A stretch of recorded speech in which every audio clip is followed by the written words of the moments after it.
Today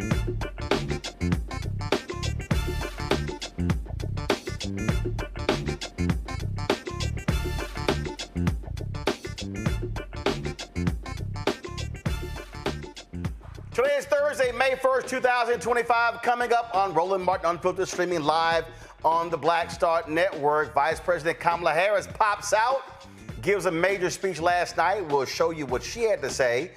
And she took dead aim at the thugs occupying the White House. Also, Congressional Black Caucus members still reacting to Trump's first 100 days. He also had this weird-ass signing ceremony today, surrounded by his cultists as he establishes a religious liberty commission. I get the separation of church and state doesn't exist in his mind.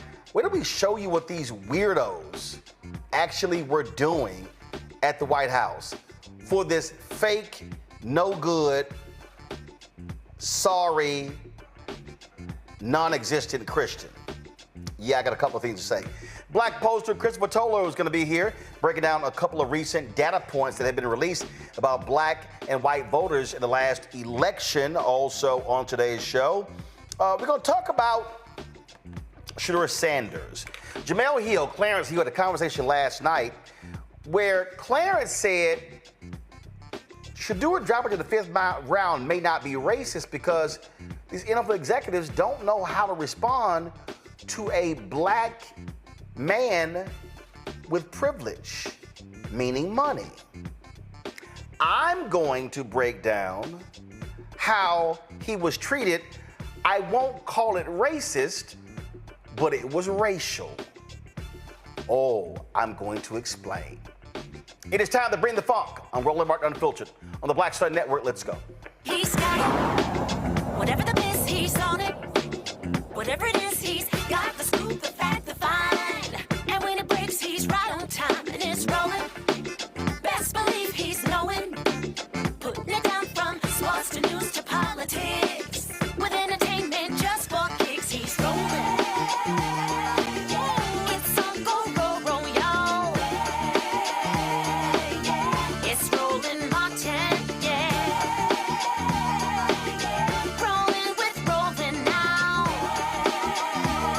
He's funky, he's fresh, he's real, the best, you know he's Roland Martin now.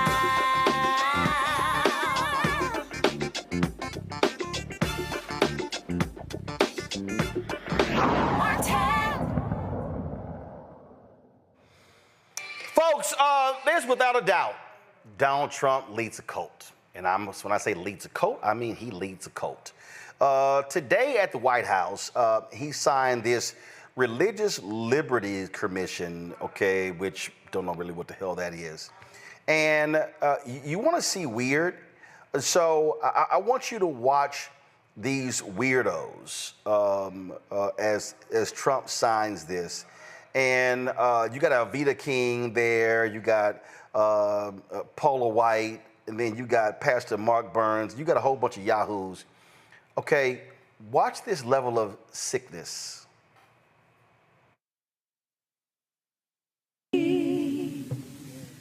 "'Twas grace that taught my heart to beat, and grace that fear relieved. How precious is that grace appeared."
Trump is sitting there.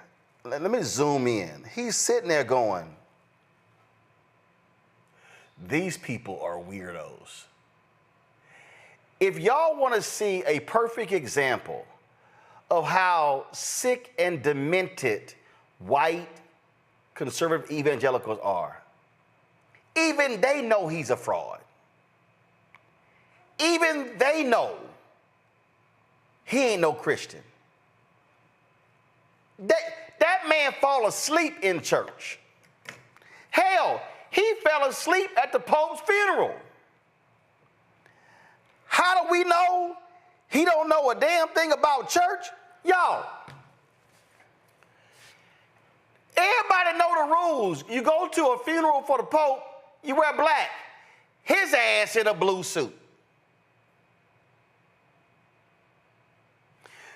When they had the wounded warriors in the Oval Office, you guys were shot? There were bombs? Wow, that's amazing. There were people there with no limbs. Whoa, that's amazing.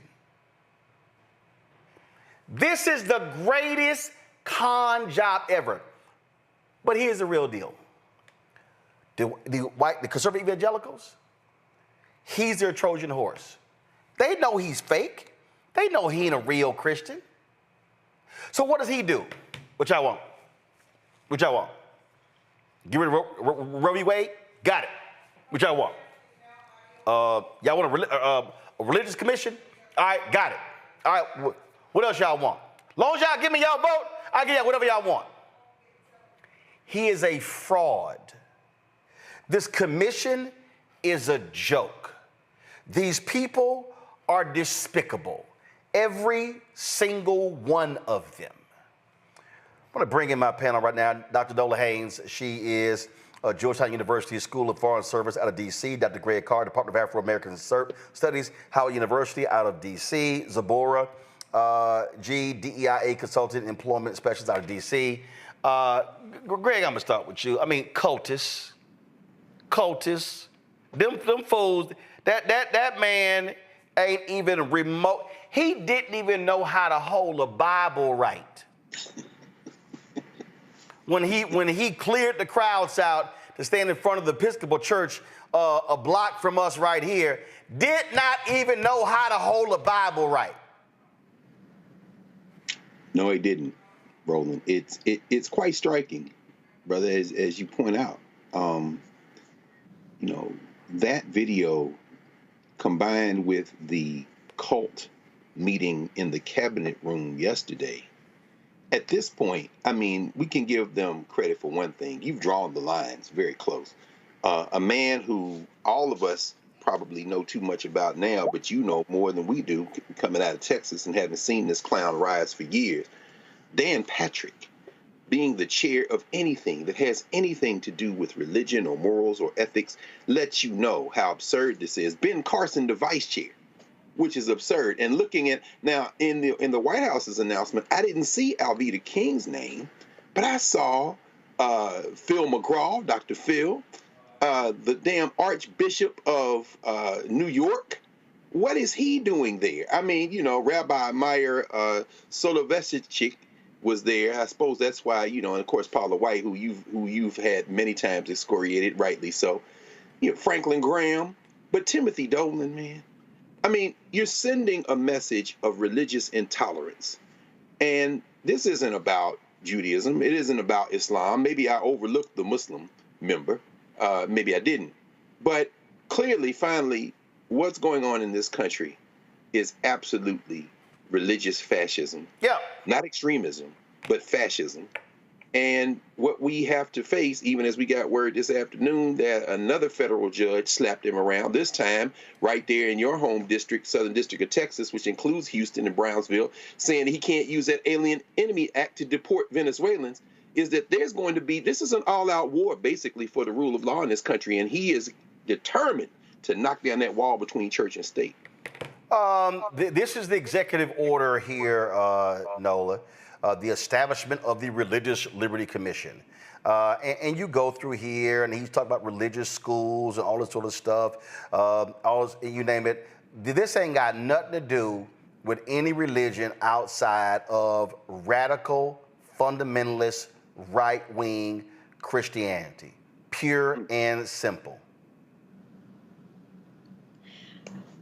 First of all, this isn't an area that I play around with. First of all, I was offended as a Catholic that he showed up, being him, not caring, and belligerent in his action of not caring what he wore. So it was a very disrespectful act because that is who he is, right? And also sitting here with the divinity degree, I can tell you that my Bible tells me in Exodus that you shall not worship an idol. And that is what they are sitting there doing. They are worshiping their golden calf. Oh, wait. I forgot this. I saw the other day. You do know that he actually said he would like to be the Pope. Oh, I did see that. Hold on. For the folk who missed it, y'all, watch this. As Pope? Yeah. I'd like to be Pope. That would be my number one choice. I'd like to be Pope. That'd be my number one choice. And Lindsey Graham, if you want to see, again, his face is so far up Trump's ass. He literally is in brown face every single day. That fool actually put out a tweet about how amazing, how awesome. Look, hold on. I just gotta blow this up for y'all, because y'all might think I'm lying. Y'all at home sitting there going, I think Roland lying. I think he just sitting here making stuff up. Surely that man did not say something that shameful, despicable, and ass-kissing. Well, yes, he did. Look at this dumbass Lindsey Graham. I was excited to hear that President Trump is open to the idea of being the next pope. This would truly be a dark horse candidate, but I would ask the papal conclave and Catholic faithful to keep an open mind about this possibility. The first Pope U.S. President combination has many upsides. Watching for white smoke. I'm watching for white ass kissing by Lindsey Graham. Nola, go ahead. Did you see the Vatican's response when they listed qualifications? And we all know Donald Trump has 0 qualifications for any job on the planet. So that's a joke. And I don't play with God. I don't play with Jesus. That's why, for me, religion is very personal and private. But tonight, I am being very public about my thoughts and my feelings. Keep playing with God if you want to. Keep playing with God if you want to. And that's what these people are doing. They are not Christians. This is some warped ideology that is wrapped inside of white supremacy, and they are selling it to people as Christianity, and that somehow they are the true worshipers of God because every other word is God and amen.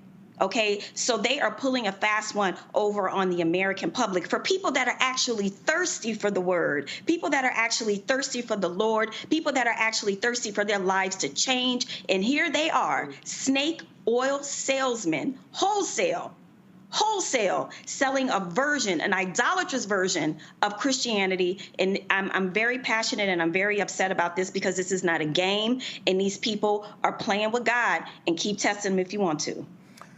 I had to remind, to the point Nola just made there, I had to remind people that I talked about this.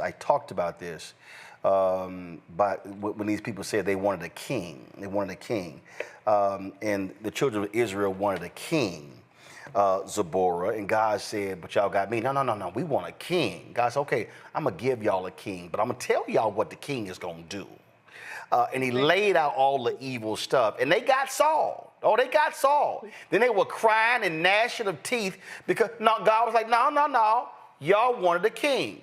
And the reality is, for the people who voted for this thug, for the people who voted for this religious pimp, they got their king. But see, their king is about to wreak havoc on their lives. We already see what's happening with the economy. We've seen what's happening with tariffs. It's all across the board. And so this is the thing that people keep forgetting. I love the people like Trump. God saved me from assassination because he wanted me to be president. I need people to understand, when the Bible said God will give you the desires of your heart, that don't mean it's always good. God's like, okay, since you want that, go on right ahead. Now, when you screw up, then you're going to come holler at me. America is going to come face to face with what happens when it asks for and gets a king, Zipporah. They are definitely getting exactly what they want, and they're not being held accountable to what we call Christians live by. The Bible tells us in Micah, like, what does the Lord require of you? To act justly, love, mercy. We don't have any of these. This is nothing but white nationalism in a Sunday suit, right? They dress it up. They make it seem like this is all the things we need. And in the reality is, it's like they're not following anybody's Bible. They're not following any religious protocols that have been there since the test of time. They're not handling people with truth in one hand, love in the other. It's all judgment. It's all hellfire, brimstone. And it's playing with God, like Nola said. And you're going to be held responsible for the things that you are doing. From rolling back all of these things to treating all of these different groups of people unjust, to not really paying attention to how your actions are impacting bulks of people, from the SAVE Act to everything that they're doing. It's just like a mockery of the faith. And for a woman of faith, it really disappoints me. Well, it don't disappoint me because that's who they are, right? This is who they've been. When they gave the slaves half a Bible, right? They've been doing these things forever, and they dress it up, and people don't want to speak out. It's time for people to start speaking truth to power. God tells us to go boldly in Christ, not to be okay with things that you know don't align with what the Bible say or whatever religion that you are following. This, no doubt, Greg, this is Jim Crow Christianity. That's who Paula White and Dr. Phil and these people represent, including the black people. It's true. It's absolutely true. I tell you, Ron, I mean, just listening to this conversation, and Lindsey Graham, I mean, you know, at what point, I mean, there are no rules left. I mean, that's beyond ass kissing. I mean, that's in the context of Christian religion, Catholicism in particular, sacrilegious. But you know, the oral arguments yesterday, the Oklahoma case that was argued before the Supreme Court, where Amy Coney Barrett has recused herself, and the decision may end up hinging on John Roberts, because the good Catholics would call themselves Catholics, like Clarence Thomas, and a man who was a Catholic fascist, Sam Alito. He's probably in some of them same weird Catholic cults or Catholic adjacent cults. I wouldn't call them. I wouldn't put that on Catholicism. That Pete Hegseth is in. But that Oklahoma case, where they're trying to become the first religious charter school, and not only that, but a virtual charter school, meaning they wanted to enroll 200 kids, I think, from around the country in a virtual charter school, religious charter school, Catholic in name only, probably, that could be global. The real attack, while this is absurd, this is a concerted attack. If you read Project 2025, if you go back to Lewis Powell's memo that led to, among other things, creation of the Heritage Foundation, then you know that this is the Christian fascist white nationalist response to the human rights movement that we know as the civil rights and black power movement of the 1960s and even the Reconstruction of the 1860s. So you nailed it. The Ku Klux Klan, after all, will call themselves Christians. And this movement, this white fascist Christian nationalist movement, rose in the wake of the liberation struggle, the physical struggle of African people to free ourselves. So I think when you call it Jim Crow, some people might say, well, you're going too far. No, you know that you are teaching the history of Jim Crow. It is a Christian fascist movement in principal part because they don't think that anybody other than white people are human.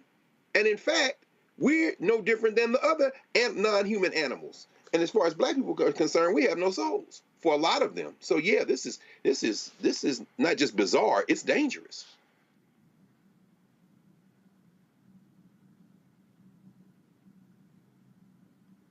Roland? Joining us by phone is Congressman Jonathan Jackson. Congressman Jackson, your father was a part of that Black freedom movement. And the reality is these Jim Crow Christians, they despise what happened. They despise the 1964 Civil Rights Act. They despise the 1965 Voting Rights Act. They despise the 1968 Civil Rights Act known as the Fair Housing Act. They despise Title IX, which came in 1972, which was born out of the 1964 Civil Rights Act. They despise the Americans with Disabilities Act of 1996 that was born out of the 1964 Civil Rights Act. They despise the efforts to achieve equality and inclusion. They despise all of these things. And what we are seeing these right-wing Christian fundamentalists aided by these right-wing fundamentalists that you serve with in Congress. And then you have these nutcases like Texas Lieutenant Governor Dan Patrick and Governor Greg Abbott and Ron DeSantis in Florida and Kay Ivey in Alabama and then Tate Reeves in Mississippi, Bill Lee in Tennessee, Sarah Huckabee in Arkansas, McMaster's in South Carolina. That is what we are seeing, and folk had better pay attention because they absolutely want nothing more than a theocracy to rule this nation. You have nailed it right on the head. And anytime, and people's theology ought to reflect in their voting. And that's where I think you concretize, demonstrating exactly what this is. If you have Christian values, then therefore you should not be trying to pass a tax cut, returning money to the wealthiest people and giving a Medicaid, Medicare, Social Security cut to those that are most vulnerable and in need. When they talk about government efficiency, we're all for that, but how are they trying to balance that? They're trying to balance it off of the back of those that have been marginalized. And what government efficiency gets wrong, according to Musk, who's not an elected official, who's not taking that step, is the government should be looking at people's vulnerabilities and efficiencies. And things don't, you can't see this from a computer screen. It's too impersonal. Those formulas don't show you that there are children whose parents have died that receive Social Security. Those formulas don't show you AI generated what's happening on the ground level. And I've got an enormous amount of respect, having been in this office for 2.5 years, for the people in the federal workforce that have dedicated themselves towards running in the government efficiently. Social Security is a very efficient program. And if they were telling the truth and they have rooted out waste, fraud, and abuse, we should start seeing indictments of individuals. They aren't naming individuals. They are not finding waste, fraud, and abuse. But what you are going to find is that when people are trying to call in to get their Social Security payments, they're not going to be able to talk with anyone. They're going to have offices closed, and you're going to see those that are elderly that need help going to be most vulnerable and left out. And every time they keep talking about these work requirements, Brother Roland, what fundamentally happens is there's so much more red tape. There are already work requirements for the SNAP, the Supplemental Nutritional Program that affects 41 million people, that on average is giving people $2 a day per meal out of a $1.5 trillion budget. We've been hung up in committee for 2.5 years on $30 billion. There is rising malnutrition in the United States. We should be talking about raising supplemental nutritional assistance. In return, they're talking about getting rid of it and reducing this and having more work requirements. The studies show when they continue to do work requirements beyond what's already in the law now, people get frustrated and can't keep up with the volume and onerous amount of paperwork, so they stop applying. So it looks like people have dropped off the rolls because they didn't need it. No, they got frustrated and could not navigate it. So it's very cruel. It happened in Kentucky. It's now moving around the country. And I think the Democrats also, I've started Diversity, Equity, Inclusion Caucus with Congressman Cleo Fields. We can't play around with this name. It is what it is. When you talk about the on-ramp for African Americans and women and others to be able to get into med school, law school, business school, corporations, training programs, that's a direct hit at us. When you take down DEI in the military, you get rid of Jackie Robinson, take down DEI in the military, get rid of Colin Powell and Medgar Evers and Harriet Tubman. He's racialized it. So we have to be courageous and defend diversity, equity, inclusion. It's too big a body of an important piece of work that's being discarded. And all that diversity work in medical is called disparities. And they have eliminated the study of maternal health and the outcomes and the issues that are directly affecting us. Where Black women are 3 times more likely to die in childbirth right here in Chicago and most districts around the United States.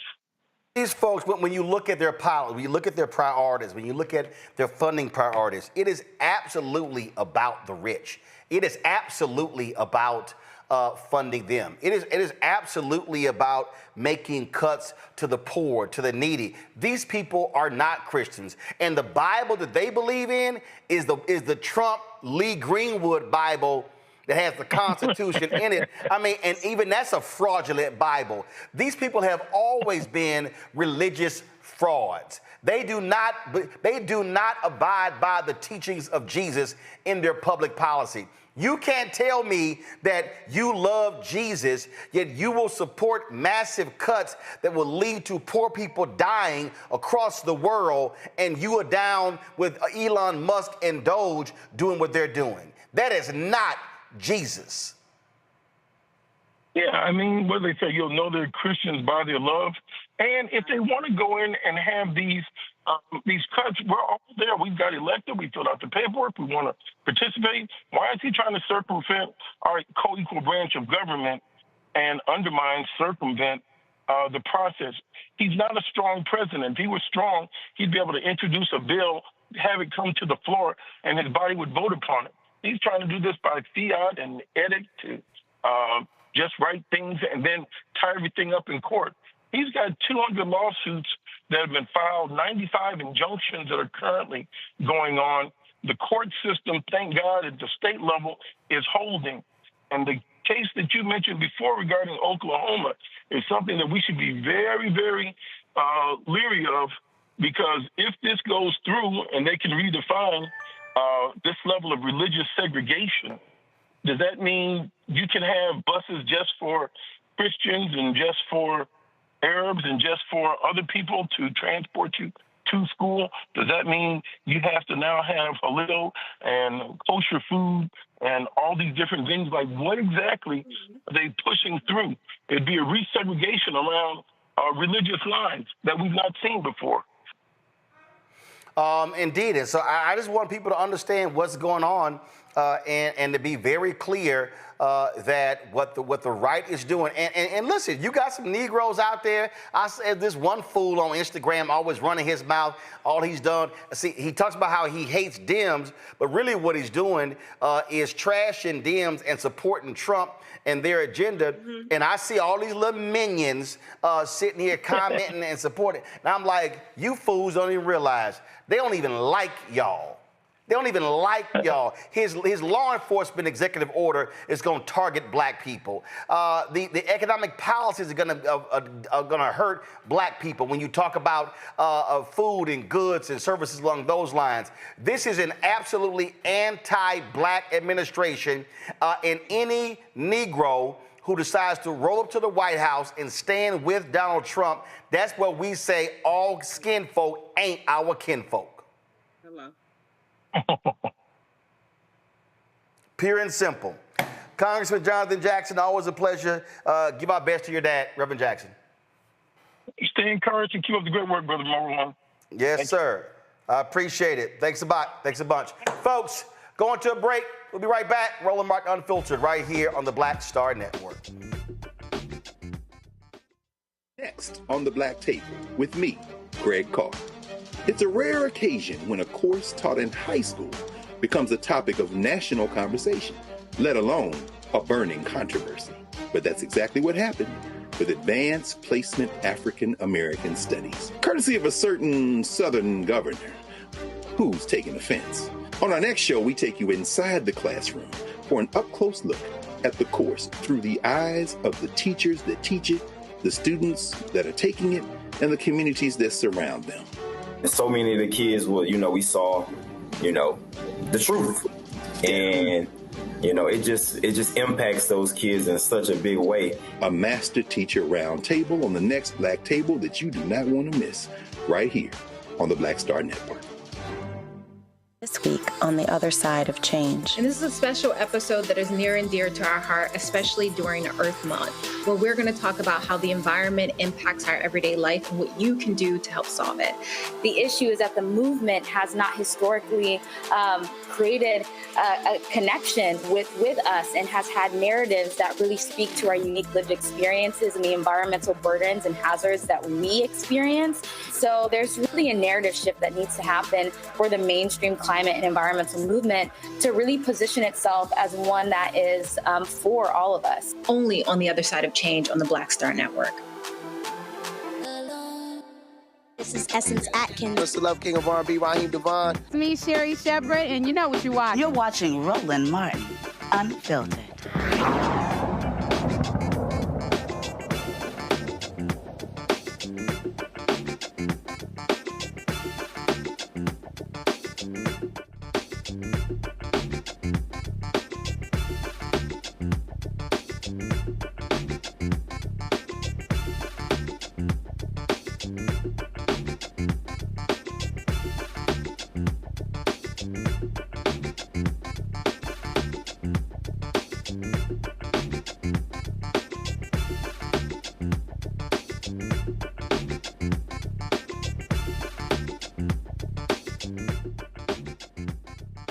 Folks, we spend lots of time breaking down what took place in the 2024 election. In order for you to understand how you must respond in future elections, you must look back at the previous elections. Well, I was on Twitter the other day, and I saw this tweet, and it actually captured my attention.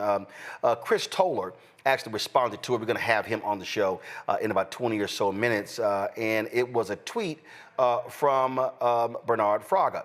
And in this particular tweet, Fraga is a professor of political science at Emory University.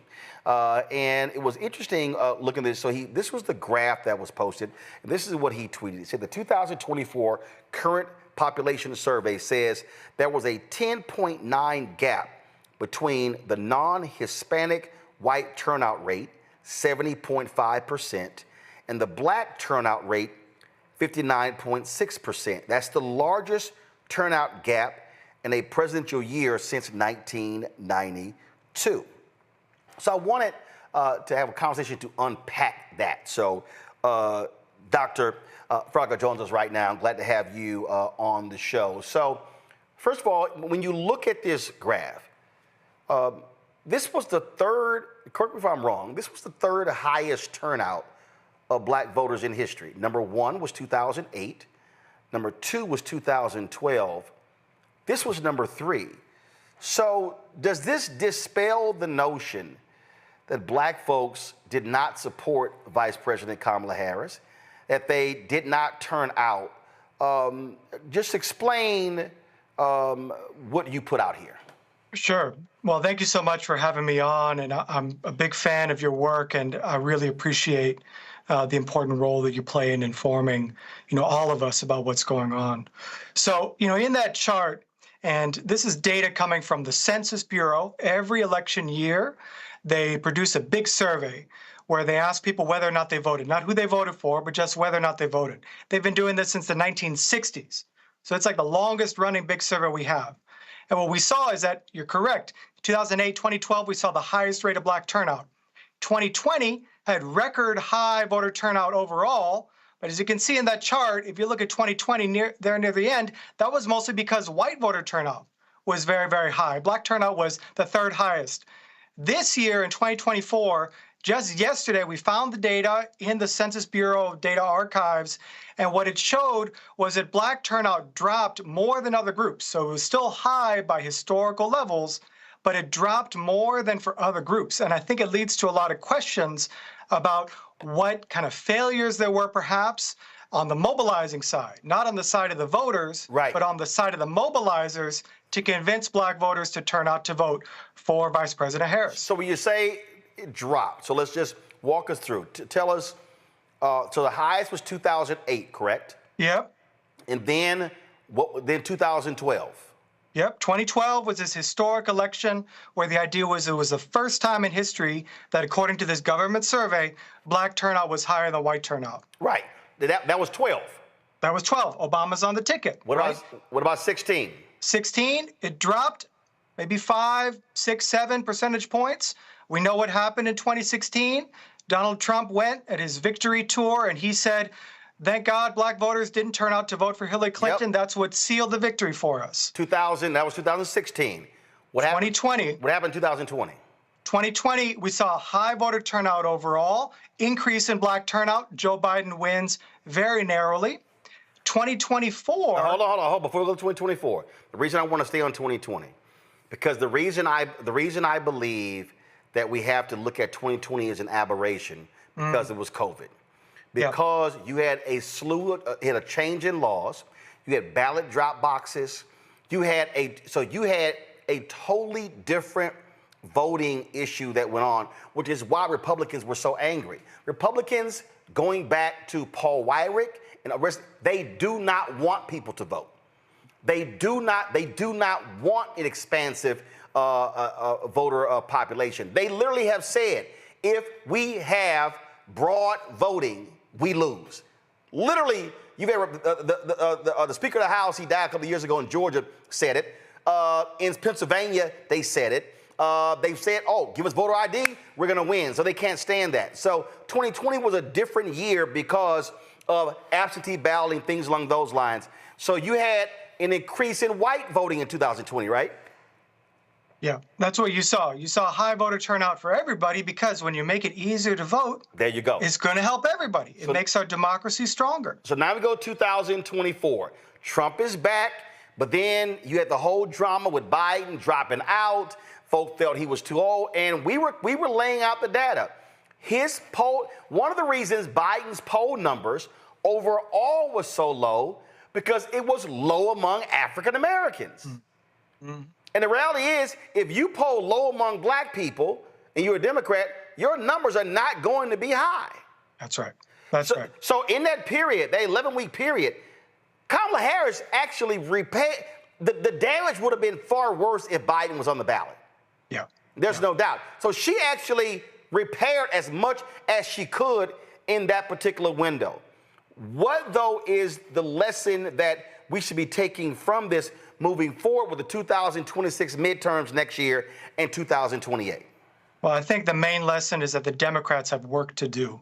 They have to convince black voters not only that if they vote, they should support the Democrats, maybe they shouldn't be supporting Trump and the GOP, but they have to convince them that they're going to do something to help and actually give them a motivation and a reason to turn out to vote. I think that what we saw, as you mentioned very astutely, Kamala Harris really stopped the bleeding. And we can see that in the battleground states. The battleground states is where Harris did maybe cut the margin for Trump in half versus where Joe Biden was at. So the idea is she focused very, astutely on the places where she knew she needed to win. It wasn't enough at the end of the day because she was already in such a deficit. But the idea for 26 and especially 28 is that Democrats have to double down on not just mobilizing black voters, but convincing black voters that they are actually going to help, that they're actually going to do something to improve the standard of living, not just talk about the things that Trump is doing that are bad. So here's the point right there, what you just said. And one of the things that I have been saying consistently is that when you look at the numbers, 65 plus votes the highest. They also more self-identify as Democrats, meaning African American. Yeah. Then you go 55 plus. Now you're talking about Gen X. The only demographic that voted for Donald Trump in the majority was Gen X. In many ways, Gen X is voting like baby boomers. But even baby boomers didn't support Donald Trump. Gen X was the only demographic. But when you go below 55, all of a sudden, as you go, the voting percentage drops, but also the Democratic self-identification drops. Now, it doesn't mean that they don't lean Democrat. It doesn't mean they likely may not vote Democrat. But what I've said is, and I said this directly to Vice President Kamala Harris, I said this to many others, is that you cannot run an old model, which is with white, and I'm very specific, white Democratic strategists, white male Democratic strategists and also women, what they keep doing. You cannot try to come in 2 or 3 months and think you got them. I said, you literally are going to have a 6 to 9 month runway to talk to what I call educate, enlighten, and inform. And so now when you get into registration season and then voting season, you properly communicate it to the voting group. And that means you're gonna have to spend money. Trump, the Republican and his PACs were running those trans radio ads on black radio in January, February, and March. The TV ads didn't show up until the fall football season, but they had been running those ads then. Biden and Harris and Democratic PACs were not doing that in the first half of 2024. Yeah, I think that's right. And I think this is a cautionary tale.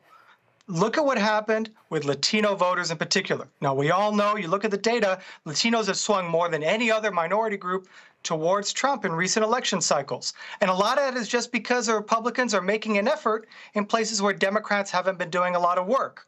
Now, in terms of the turnout story, I think this is where you're absolutely right. The strategists need to rethink the calculus a little bit. They say, well, black voters, it's just a matter of turning people out to vote on election day or maybe a month before. It's got to be a constant kind of work to convince the community that the Democrats have their back. And if they don't do that, it makes it much easier for someone else to come in, run a few ads, do a few radio spots, talk about issues in just a particular way, and then peel off a little bit of the black vote or convince black voters who lean Democrat to stay home. Yeah, I mean, we've been talking about this on this show for quite some time, and I'm going to say it, and I don't care, and we're going to be, and it's just to the point. Why? And I'm going to tell you, Vice President Kamala Harris, her white campaign staff refused to listen to black people. Jen O'Malley Dillon, Stephanie Cutter, David Plouffe, we could go down the line. And even some of the high-ranking black folks as well. It was brain dead to me what they were doing. I'm going, do y'all understand what's happening out here? Y'all do not get what's going on here. You are assuming that, we're gonna get this vote, so we can just dump all this money, white suburban women. Nah. So I've said they're gonna have to spend 3 to 4 times as much time and money trying to cultivate their base voter. That's right. And I think, you look at the work that, I know you've had, Cliff Albright on your show, Latasha Brown, Black Voters Matter. I've gone with them in the South, in Selma. We're in Alabama last year. And you can see that they talk about it in exactly the way that we're describing, which is it can't just be parachuting in right before Election Day. It's got to be a constant effort to, again, convince, right, to earn the vote from the black community among Democrats. And if they don't do it, the Republicans are going to try and do it. Now, we're not talking here about policy. It's just someone literally coming in and saying, I hear your concerns. Here's the plan. And, this year with Kamala Harris at the top of the ticket taking over for Biden, again, she started a deficit. I don't want to disparage in particular, given what we know about the gender dynamics, racial dynamics, these other issues. But, she started at a deficit and just had a lot of trouble breaking out of kind of the Joe Biden campaign strategy. And I think, 2020, as you said, was a special year. And, there was too much expectation that it was just going to repeat. They could do the same thing in 24, but it didn't work. Indeed. Got questions for my panel. They are ready to ask those. Zabor, you first. So my question is, how do we engage the other overlooked voting populations like the disabled population? They have a lot of intersectionality in those racial blocks, but at the same time, they weren't reached out to at all. So how do we really access and get those voters involved? Well, I think this is the broader point. When we talk about the voting population and the population voting for Trump or voting for Harris, we're leaving out big segments of the population that didn't even vote at all. And then if you go within the group, right, you talk about young people, disabled people, their turnout rates are well below 50%, 40%. Now, no one thinks that's because of something intrinsic or something that couldn't be changed. It's about not feeling like they have an advocate. And I think that's the thing that needs to change. That's really the outreach strategy, is going and trying to make sure that community organizations that are doing the work are actually getting the support from these much better funded campaign organizations. We can talk about suppression in particular with the disability community as well. How easy is it to vote? How do election law changes increase the burdens on individuals to vote? And who are the organizations working to stop that or to limit how much that keeps people from voting? Nola? Thank you so much for this. As a fellow political scientist, my Americanist cousin, I'm on the IR side. I'm really enjoying this conversation.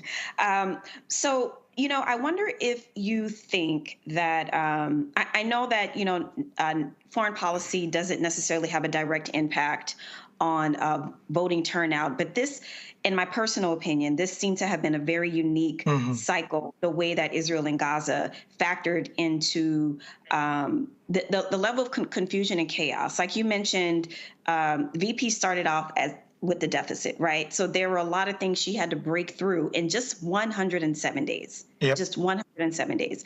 Do you think if she had more time, that some of those things could have been fixed?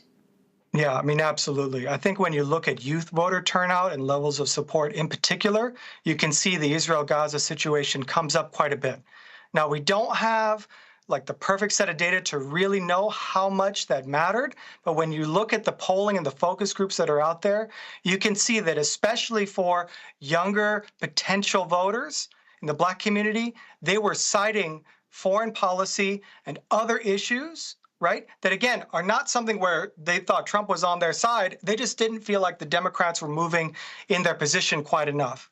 And so I think we can't ignore the fact that these kind of international crises, that again, the vice president had 107 days to like formulate her whole policy that could please everybody on Israel-Gaza. That's an impossible task. So more time would have been better. I think that if voters saw that she was careful and thinking about these issues and wasn't just kind of having to take on the Joe Biden position, which is understandable, she's the vice president, it would have been a different outcome. Well, but we also know from reporting that Joe Biden made it clear, no daylight, no daylight. And so he also was handcuffing her.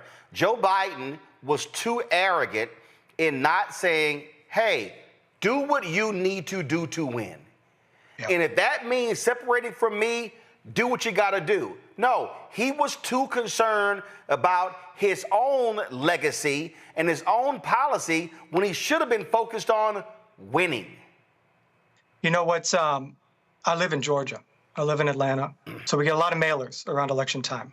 And I remember one day I got a mailer from the Republican Party that had a picture of Harris and a picture of Joe Biden and said, look, they're the same thing. The next day I got a mailer from the Democrats and had a picture of Joe Biden and Kamala Harris and said the same thing, keep the course, right? Stay the course. And I think like when you get that same message from both parties, one of those parties must be doing it wrong. And I think we know who that was. Yeah. Greg? Thank you, Roland, and thank you, Prof. Fraga. I mean, I want to ask you a question that sits maybe at the intersection of your work in Latinx studies and you working with the Latinx Studies Initiative down there at Emory, and your work in your book there over your shoulder, the gap there on the turnout gap. You know, when you write that these elections yield politicians that are increasingly unrepresentative of the wisdom of and the choices of all the people in the country, and that modern districts are shaping these turnout rates in terms of how people kind of like, I guess the voters, the politicians are choosing their voters. I'm wondering if you could say a little bit about your theory that the gaps in voter turnout are exacerbated by modern election politics. And I'm thinking now about the religious extremism that we were talking about before you came in. And even a figure like a Marco Rubio, a kind of twice reverted, quote unquote, Catholic. And the idea that if you can shrink the number of people who turn out, you can pick off by using wedge issues like religion, perhaps. And I'm thinking specifically about Catholicism, specifically about Latinx voters. I know that's not really a demographic category as much. It's really not a single category. But could you talk a little bit about how the question of modern electoral politics is exacerbating this gap, and how these folks may be playing on that to shrink the electorate even further and make it even less representative of the will of the majority of people in this country? Yeah, so that's a great question, and thank you for bringing up some of the other work that I've done on Latinx voters in particular. I think what we saw in 2024 and in 2020 really was exactly what you're describing regarding the kind of modern electoral politics, picking off one group and pitting that group against another, and then exacerbating fears and tensions instead of trying to build community or build trust. And I think that's really related to what you're seeing right now in the first, whatever it is, 101 days of the Trump presidency, right? You're seeing, a continued attack on trust that the federal government can do what it's even been delegated to do by Congress, to spend the money that it's been delegated to do.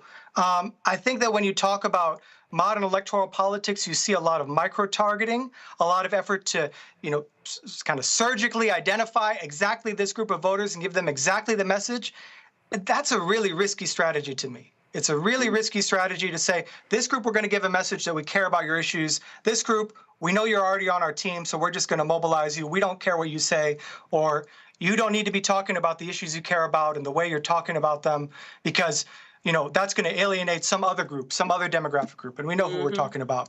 And I think that mentality of politics is really the problem. And I think what you see in recent years is an attempt by the Democratic Party. They've been successful in mobilizing one part of their voting population that is, frankly, empowered, older, white voters who are leaning Democratic. They can turn them out with a message that says, be really afraid of Trump.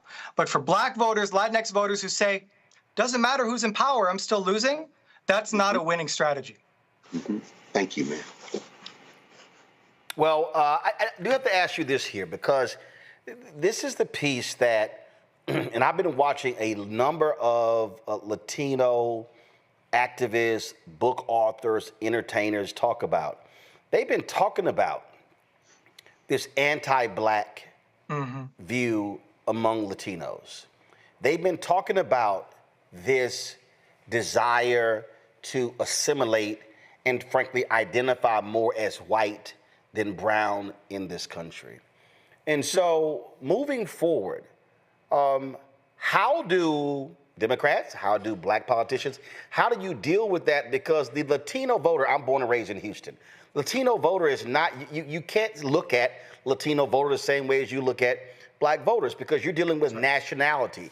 You're dealing with Cubans and Venezuelans and Colombians and Brazilians. You're looking at Dominicans who are thinking differently within that culture. You think about Mexicans. It's a whole different perspective that you're dealing with, because we've all been talking about America becoming a nation majority of people of color by 2043. Well, that won't be the case if you have a significant number of Latinos who identify as white. Yeah, no, that's absolutely right. I mean, there's tremendous diversity within the Latino population. Don't get me wrong. But I think that, honestly, there's been so much emphasis on that diversity. And it's, again, that like micro-targeting. It's like each group, we're going to find one little thing, and the messages all like conflict with each other. So the idea is, in South Florida, the Democrats going to approach a Cuban voter by saying, we're not socialist. Don't worry about it. We're not actually going to do, massive, government spending and make you afraid that we're communist or whatever. And then they tell Latino voters somewhere else a different story that says, we're going to give health care. We're going to do things to actually help the community. These things conflict. We got to remember that human beings, right, like generally kind of want the same kind of stuff. With some exceptions, don't get me wrong, many people in our communities, Black, Latino, also Asian American, Native American, are all kind of sitting here feeling they're struggling. They're struggling, and they want someone to come out and say, we're going to make life better for you. So, to me, when we look at the Latino electorate, the vast majority, about 70%, are of Mexican origin. The vast majority are in the Southwest. with the exception of New York and Florida. There are Latino populations growing on the East Coast and in Georgia, where I live. But in general, like trying to tailor the message to these specific groups, I think is really risky versus just going out there and having an agenda that can work for any, working class person, anyone who's saying, I feel left behind, anyone who's saying, I can't pay my medical bills, I can't afford eggs, right? These are the kinds of things that I think maybe are a better strategy for the Democrats going forward than trying to pick off one group, change their opinion a little bit, and then turn out this other group and play that kind of whack-a-mole strategy. I feel like, we need to see a different kind of agenda and strategy from the Democrats rooted in communities that are struggling, right? Instead of just what the consultants see when they look at, the voter file. I do want to ask you this last question I have for you, and that is, we keep hearing Michigan Democratic Senator Elisa Slotkin, and she keeps talking about how Democrats need to stop appearing weak and woke. Mm-hmm. And when you hear her say that, I don't think folk like her understand how that also pisses off black people. Yeah. We get the weak part. But see, what a Slotkin has to understand is that, listen, you talking to a lot of white folks there in Michigan, but you're going to need black voters in the black belt in North Carolina. Mm-hmm. You're going to need a big, listen, the 2030 census is going to change the game. In the 2032 presidential election, blue states are expected to lose 10 to 12 electoral votes, congressional seats. Those are going to be shifting to southern states. That means Democrats, damn Michigan, Wisconsin, they're going to have to win a North Carolina or Georgia. Mm-hmm. And definitely you got to win Arizona and Nevada to hit 270. And so I believe white Democrats and white women like Slotkin need to be real damn careful sounding like Bill Maher and these Republicans talking about woke and DEI and stuff along those lines, because you gonna need the folk who are woke to be awake to vote. Yep. This is what we see here in Georgia. Look, Georgia was the only state in 2020 that Joe Biden won where a majority of his voters were black. It's the only one. In every other state, Arizona, California, we talk about the Latino population, a majority of his voters were white. So the idea is we need to look at the Democrats and say the future of the party is through the Sun Belt. In particular, it's these southern states. They have I haven't seen a successful really strategy for winning back these elusive white, blue collar, former union, older, populations. If they're going to start losing that population and designing strategies that turn off black voters in the South, in Georgia, in North Carolina, that either tell them, maybe try the Republicans, what do you have to lose, as Trump says, or just stay home on Election Day? Or they're going to be losing Latino voters in Arizona and California because they're not sending the right message to them about the issues that the community cares about. The Democrats are in a lot of trouble. So I do feel that this is a situation where we have to think about the context that these senators are coming from. I think if you look at the messaging of, for example, Jon Ossoff and Raphael Warnock, Ossoff in particular, as a white man, is very, very different when he talks about the issues of concern to black voters than what you see from northern Democrats who, frankly, haven't really, maybe they should be, but they haven't really been considering, the issues of concern of their black electorates as much as what you see down here. All right, then, Professor Fraga, we appreciate it. Thanks a lot, and thanks for the breakdown. Thank you so much. Appreciate it. Folks, going to a break. We come back. We'll talk to another top analyst, Black Voter Project, breaking down these numbers. All of this is critically important to understand the mindset of voters and where they're going. Folks, support Roland Martin Unfiltered, the Black Star Network. Listen, the conversation you just saw ain't happening at MSNBC. On CNN, you're going to have Scott Jennings and a panel sitting around shouting and all of the... That's all bullshit, okay? This is about real conversations that impact our people. On this show and this network, we center black people. We are not part of the conversation. We are the centerpiece of the conversation. So your support is critical for this show to continue and for the other shows on the Black Star Network to give to us, to join our Bring the Funk fan club. Using Cash App, use the Stripe QR code. Here it is right here. This is the QR code. You can also go to blackstarnetwork.com for the QR code. Send your check and money order. Make it out, though, to Roland Martin Unfiltered. Mail a check and money order. P.O. Box 57196, Washington, D.C. 20037-0196. PayPal is R Martin Unfiltered. Venmo RM Unfiltered. Zelle Roland at RolandSMartin.com. Roland at RolandMartinUnfiltered.com. Back in a moment.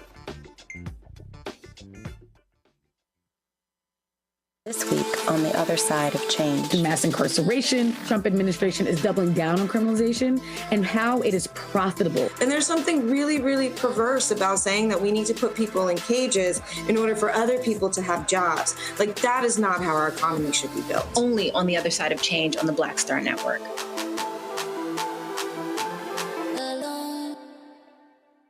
Farquhar, executive producer of Proud Family. Bruce Smith, creator and executive producer of The Proud Family, Louder and Prouder. And you're watching Roland Martin Unfiltered.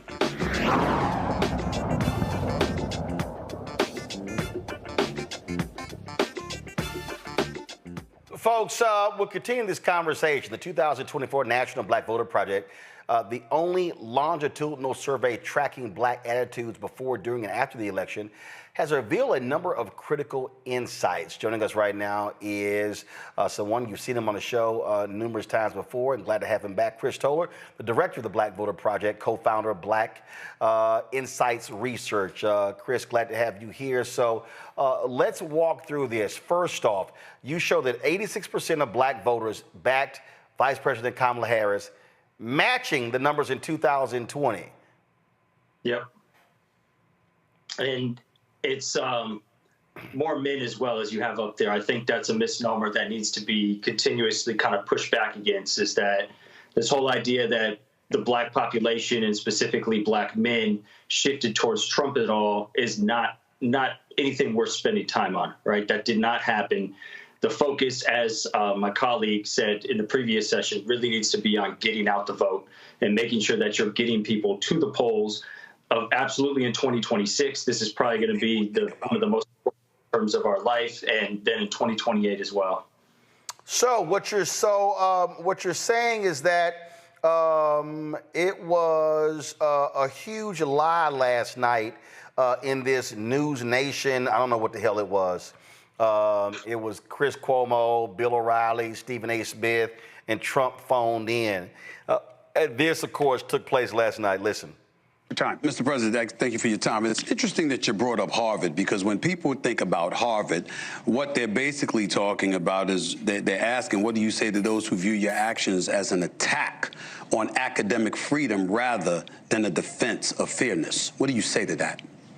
Well, I say this: we had riots in Harlem, in Harlem, and frankly, if you look at what's gone on, and people from Harlem went up and they protested, Stephen, and they protested very strongly against Harvard. They happened to be on my side. You know, I got a very high black vote. You know that. Very, very high black vote. It was a very great compliment to me. I did criminal justice reform. I did opportunity zones for one of the greatest economic deals ever for the black and Hispanic community. I got tremendous. They agree with what I'm doing with respect to Harvard. Harvard gets 4 or 5 over the place. He don't know what he was talking about. So basically, Chris, what you're saying is his ass lying. Yeah, that's a bold-faced lie. And nobody on that panel corrected the lie. Like, for sure. No, it's not even, you know, you can't take that stuff seriously anymore. And when we talked about this, as you said, time and time again, leading up to the election, how so many polls were just misrepresenting the black population and not accurately talking to enough people or collecting a representative sample. And here we are, post-election, continuing the same lie. And the lie is powerful because it creates a false equivalency that does, in a sense, psychological voter suppression, causing black people to think that there's no sense in voting, there's no use in voting, because the two candidates are the same and the community's split anyway, right? It's much harder to make a real difference as to who's for the black community and who's not, so long as these lies are out there and these lies are perpetuated. All right. You also said in terms of, while 82% of black men ultimately voted Democrat, peaking on Election Day. Explain that. So as we measured support for the candidates over time, we found that support for Harris dramatically grew among black men when she became the candidate, but it also steadily climbed towards the election. And so when we asked people who they voted for after the election and actually got their recalled vote choice, we found that 82% of black men said that they voted for Harris, more than we actually measured in October prior to the election, and slightly more than exit polls predicted in 2020 when it came to black men's support for Biden. And so, again, it just speaks to how wrong a lot of these mainstream polls are when measuring black attitudes, and specifically when trying to understand how much support Harris had from the black community, right? This isn't necessarily the historical levels of support that we saw for Barack Obama, but these levels are right up there with the support for Biden and other Democratic candidates in the past. Again, making it such that we should not be having these extended conversations about whether or not black voters supported Harris, support the Democrats, or are moving towards Trump. That's just pointless and useless at this time. Yeah, but see, I think part of the problem you have here is, and we discussed it in real time, all of these cable news outlets, these polls are to drive a news cycle. And these polls led to tons of story. Every media outlet, oh my God, what's going on with black men? Oh my God, what's going on? Huge support. Oh my God, same thing happened with Stacey Abrams. Oh, black men not supporting her. And then was story and story and story and story and story and story. And it was bullshit. And this is where the Democrats, they seem to be kind of trying to find their way right now, especially when it comes to black voters. And they've done a better job at propping up some of the black voices in the party, some of the voices that have been there but haven't really been the face of the party.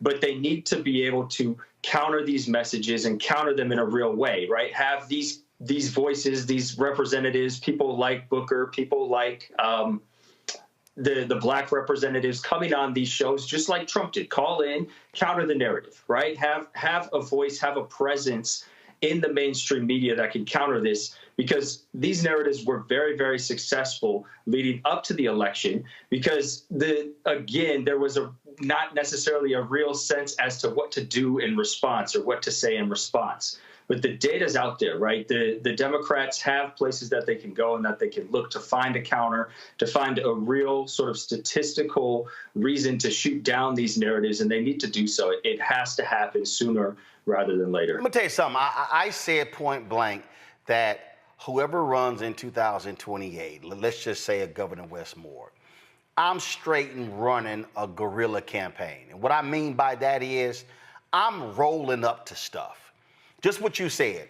If Trump or whoever's running in 2028, if they're on Fox, if they're Fox News, Fox and Friends, you know what I'm saying? Call a control room. And I dare them to say, we're not going to put you on. And then same thing. To me, and again, and I don't have a problem with this here. Whoever's running, if they say, are you going to release your college transcripts? No. You gonna release your taxes? No. You release your health records? No. Y'all didn't give a damn about that last fool who did.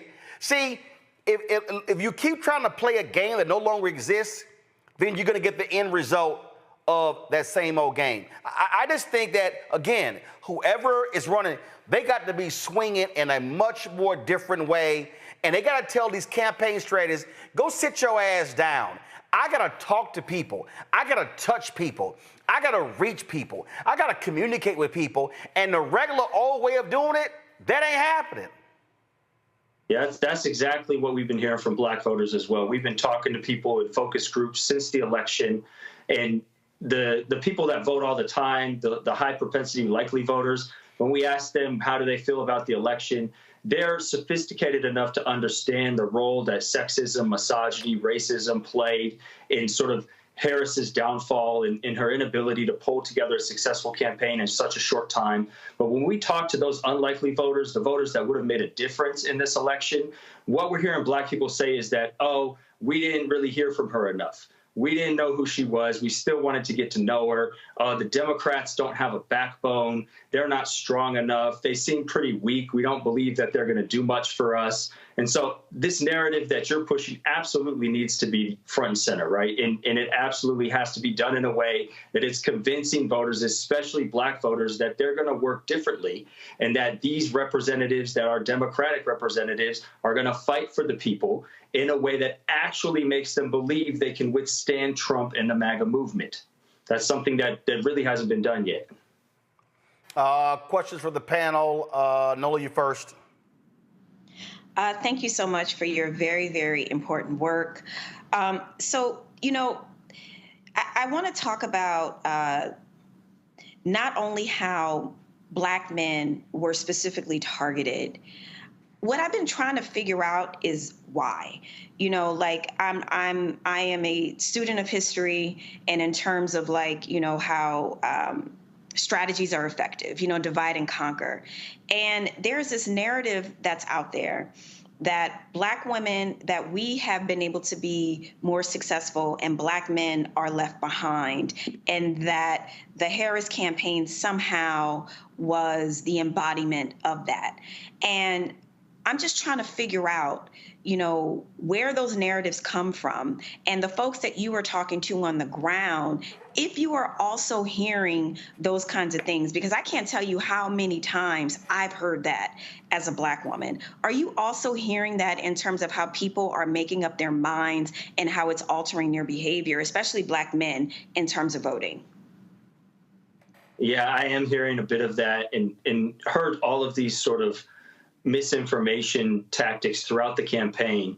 And I think one reason that Black men see the bulk of this targeting is that when you look at the Black community and you're trying to decide, okay, who are some voters that we could peel off, but more so keep from voting altogether? Who are some voters that we could convince to stay home, that voting is not a useful tool? And you look for the voters that are sort of the least likely to vote.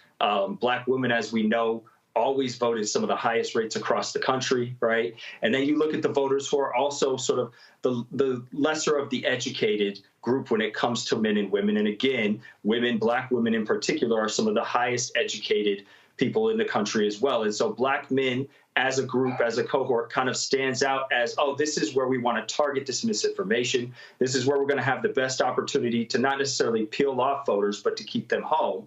And when you flood the zone with things such as stimulus checks, with things such as, you know, Harris is weak because she's a woman, these things start to actually play and grab hold of those less sophisticated, less educated Black men who might not vote all the time, maybe have never voted and are trying to make a decision if they should use their time and energy to register and cast a vote.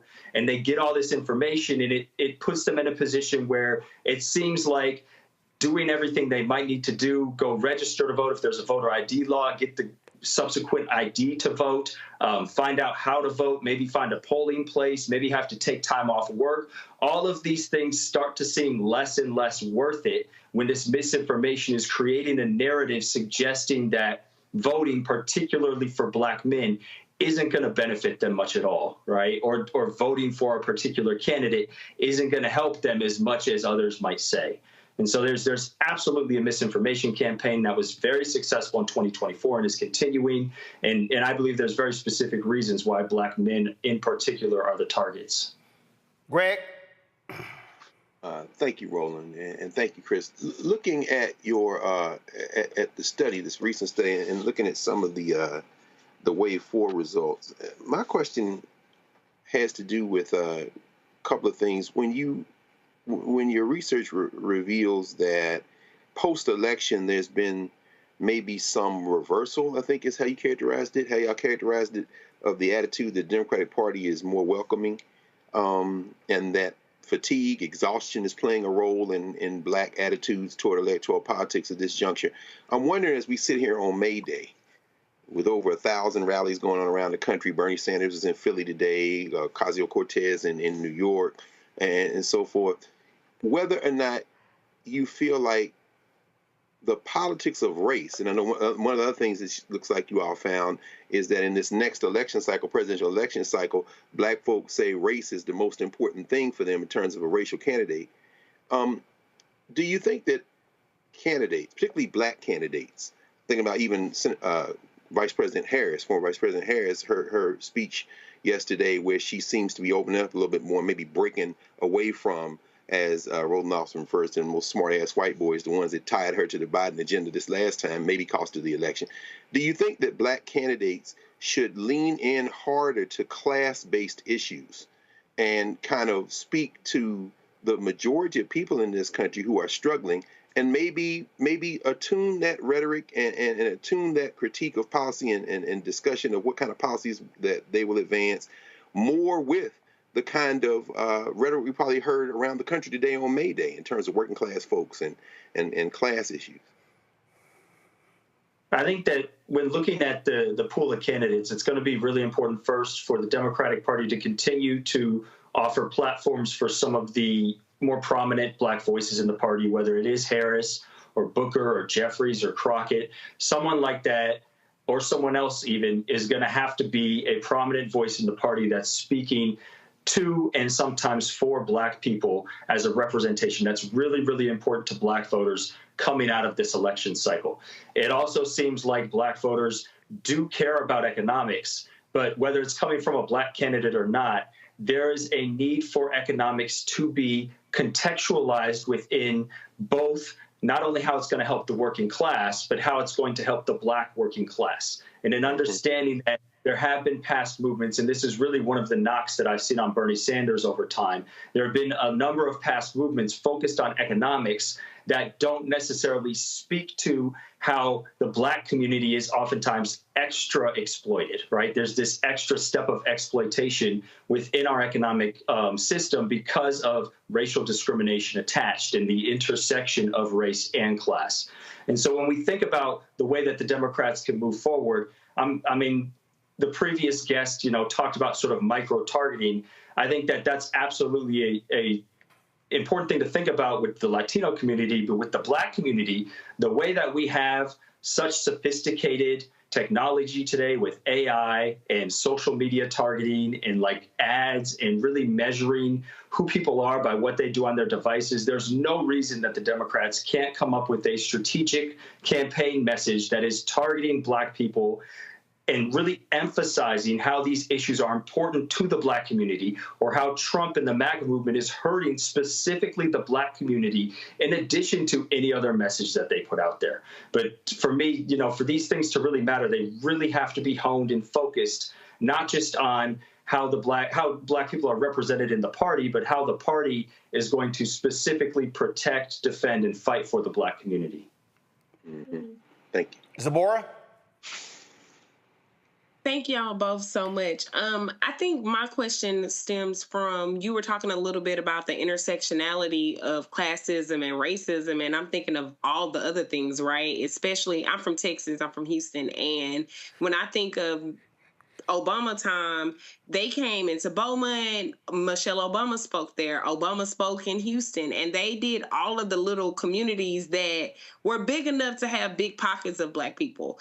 I think that we were focused so much in social media that we didn't necessarily do the old school grassroots organizing of touching the people, finding things that's real and relevant to their lives.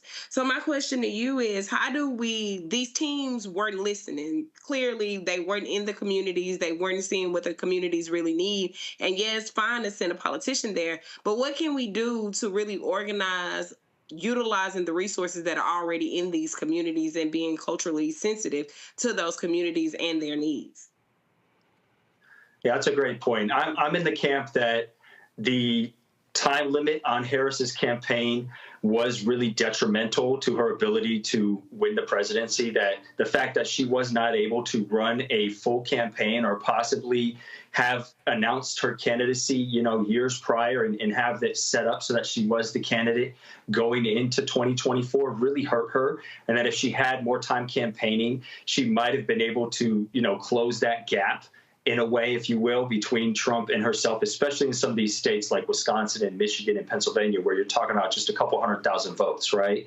But I think going forward, the Democrats really need to invest in small organizations, grassroots organizations, state parties, share the wealth, right? Use their fundraising campaigns to send money to these places that are doing the on-the-ground campaigning, the mobilizing, the door-to-door, talking to people face-to-face and getting people out registered to vote into the polls. One of the main critique of Harris's campaign and the Democratic Party going into the final days of the election was that they just spent too little too late on the Black community, and that the majority of it was focused on social media and sort of these TV airwaves, and there wasn't enough infrastructure built ahead of time and money to these grassroots organizations to really build things up. And you look at Georgia as a prime example here, where in 2020, Biden was running with the benefit of Abrams working there for years and other grassroots organizations, trying to flip Georgia blue, first at the governor's office, then for Warnock in the Senate. That was like almost a decade-long campaign working there, right?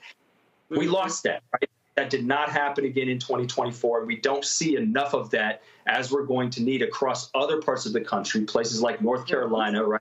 Even places like Nevada, right, where you have a somewhat significant Black population, enough to make a difference. And so that really needs to be happening now, right? The Democrats have something to do. They can try and take some of their fundraising money and give it to these state parties to try and get out Black voters going into 2026. I've made perfectly clear to numerous outside groups, others, that if you want to talk about 26 now, that means organizing and mobilizing North Carolina and Georgia, because you need to defend Ossoff's Senate seat and you need to be taking out Tom Tillis.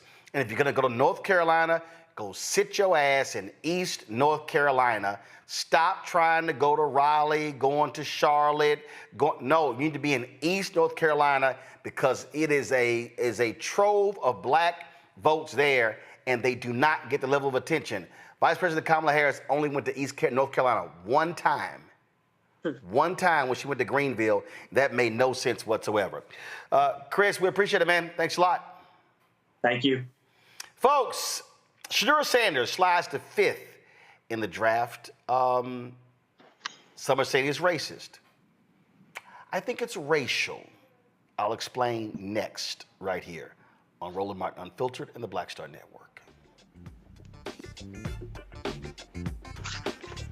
Next on the Black Table with me, Greg Carr. It's a rare occasion when a course taught in high school becomes a topic of national conversation, let alone a burning controversy. But that's exactly what happened with Advanced Placement African American Studies, courtesy of a certain Southern governor who's taking offense.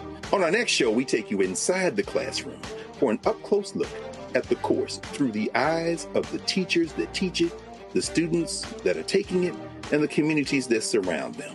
And so many of the kids we saw, the truth. And, it just impacts those kids in such a big way. A master teacher roundtable on the next Black Table that you do not want to miss, right here on the Black Star Network. This week on A Balanced Life, we're celebrating all things mom.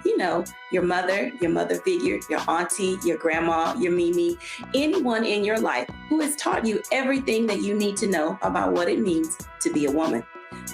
All those little sexy ways, all that attitude that you have, how to dress, how to speak to people, everything related to this person who has been so insightful to guide you, raise you, and steer you in the direction that you are now living.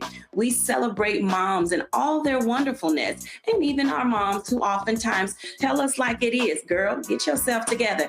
Yes, that mom, we love them all. Nobody but your child can test your inner gangster, but you have to use the fruits of the Spirit and show that peace and patience.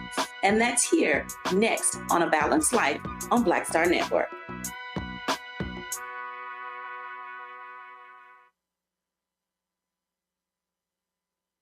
This is Tamala Mann. And this is David Mann. And you're watching Roland Martin Unfiltered.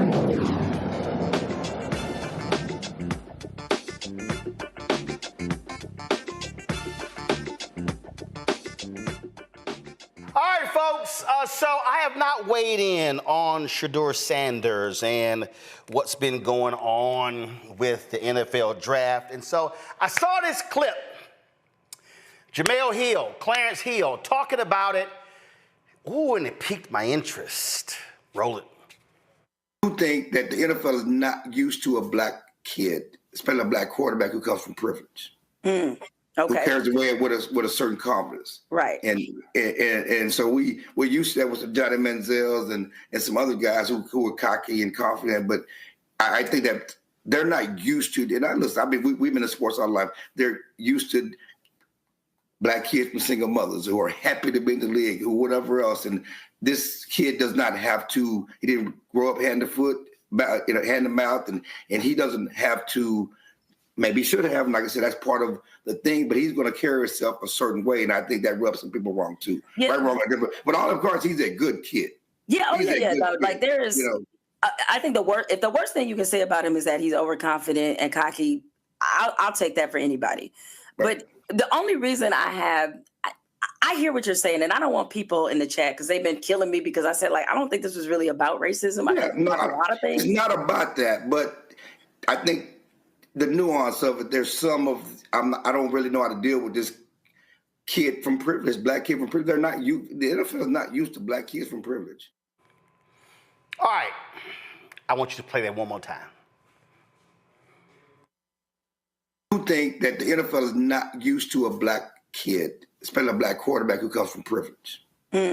Okay. Who carries away with a certain confidence. Right. And so we're used to that with Johnny Manziel's and some other guys who are cocky and confident. But I think that they're not used to. And listen, I mean, we've been in sports all our life. They're used to black kids from single mothers who are happy to be in the league, who whatever else. And this kid does not have to. He didn't grow up hand to foot, hand to mouth, and he doesn't have to. Maybe he should have, like I said, that's part of the thing, but he's going to carry himself a certain way, and I think that rubs some people wrong too. Yeah. Right, wrong, but all of course, he's a good kid. Yeah, like there is, I think if the worst thing you can say about him is that he's overconfident and cocky, I'll take that for anybody.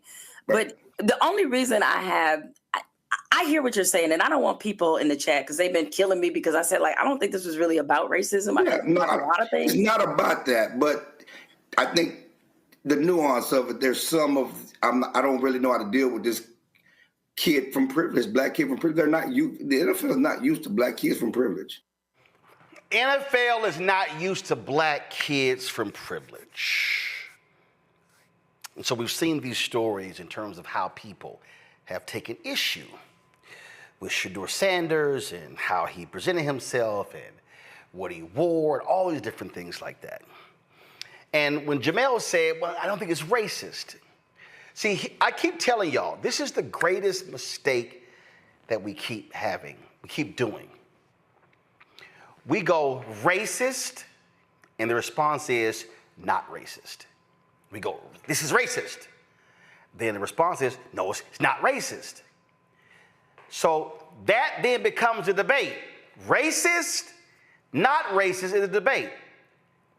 But that's the wrong conversation. Because it's the stuff in between racist and non-racist. It's racial.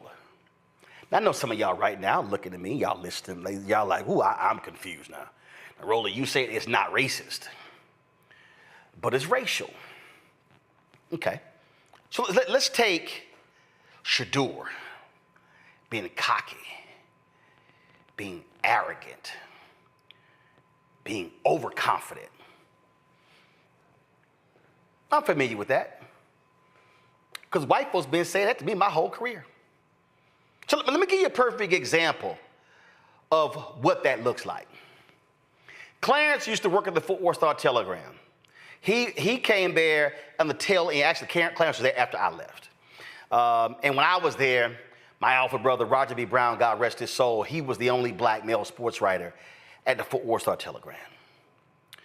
So the Fort Worth Star-Telegram was my second job out of college. Austin American Statesman was first. So here's what was interesting.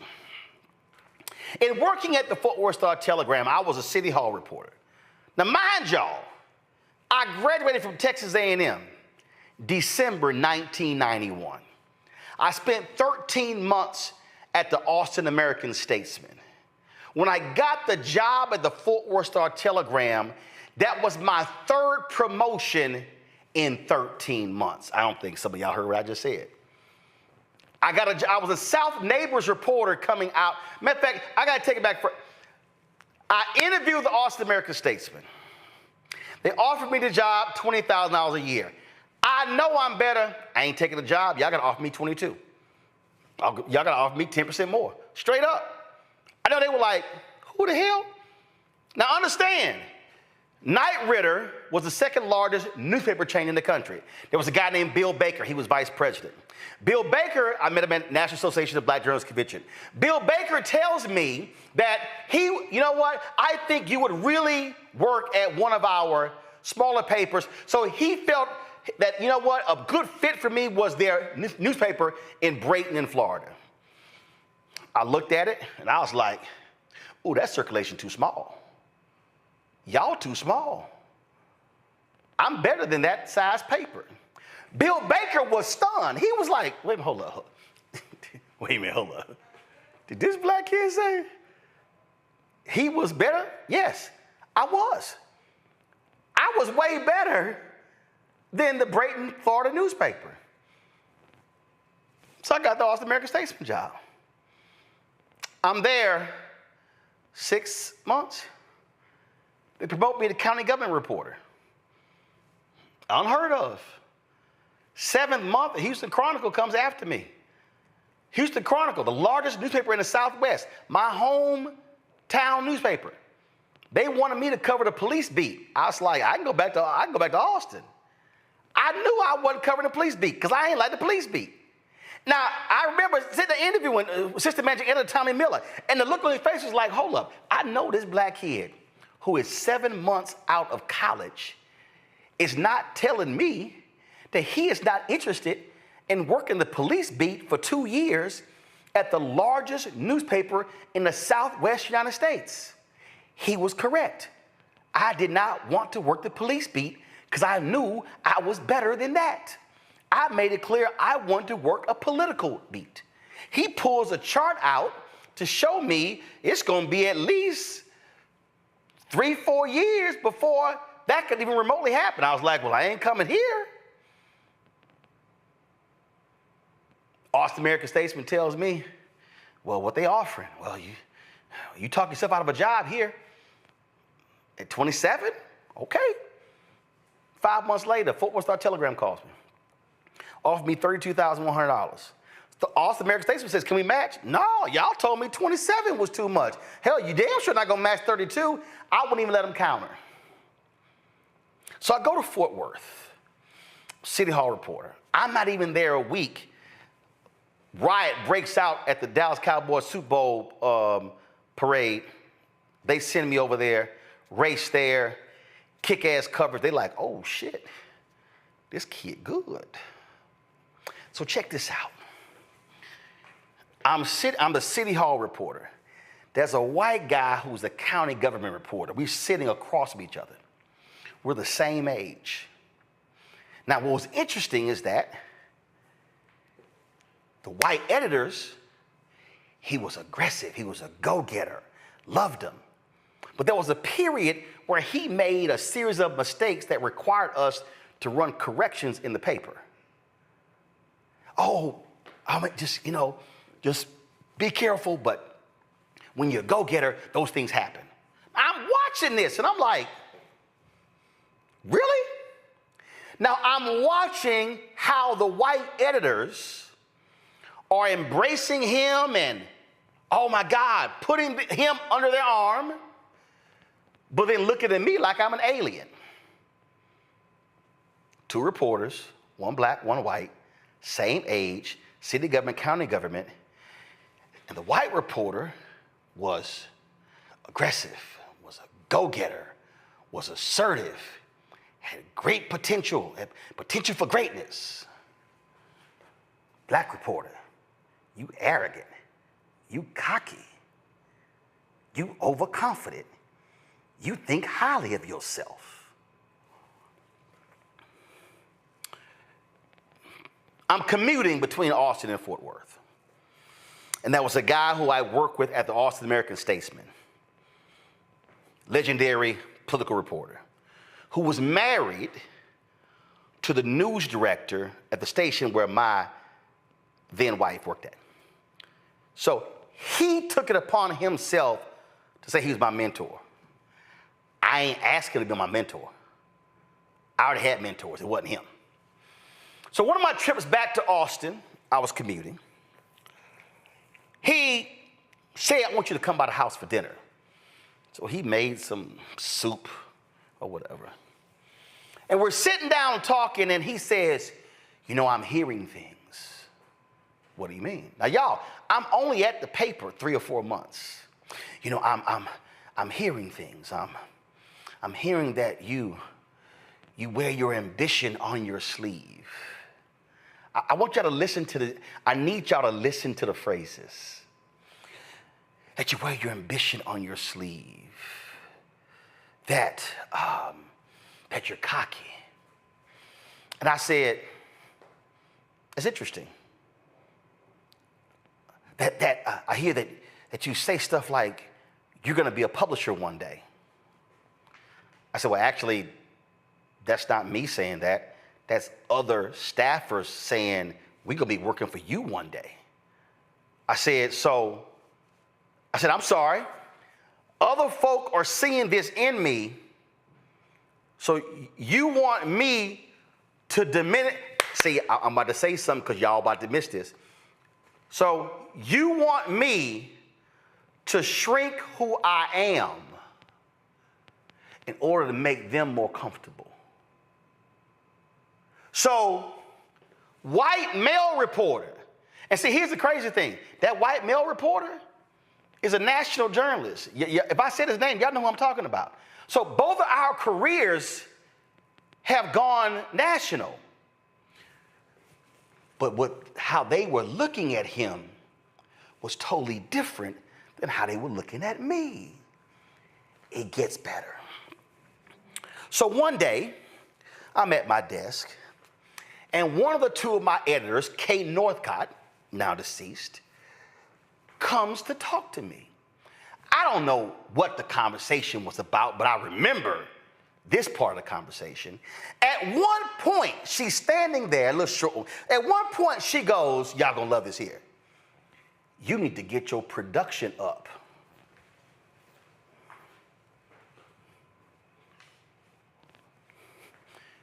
I said, I was sitting right, I went, what did you just say?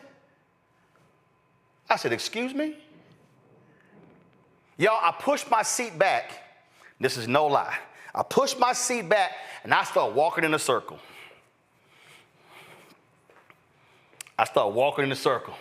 Like, let me calm down before I cuss this white woman out. And so she goes, let's take this into the office. And I said, oh yeah, I think you might want to take this into the office. And so I then said, but I'm gonna need 5 minutes. So she goes into the office, and I gotta grab the papers. So she goes to the office, y'all, and I go to my computer, and I print something from my computer. So I walk back, so I go into the office. And she's sitting behind the desk, and I literally go, you may want to look at that before you start talking. So she grabs a sheet of paper, y'all.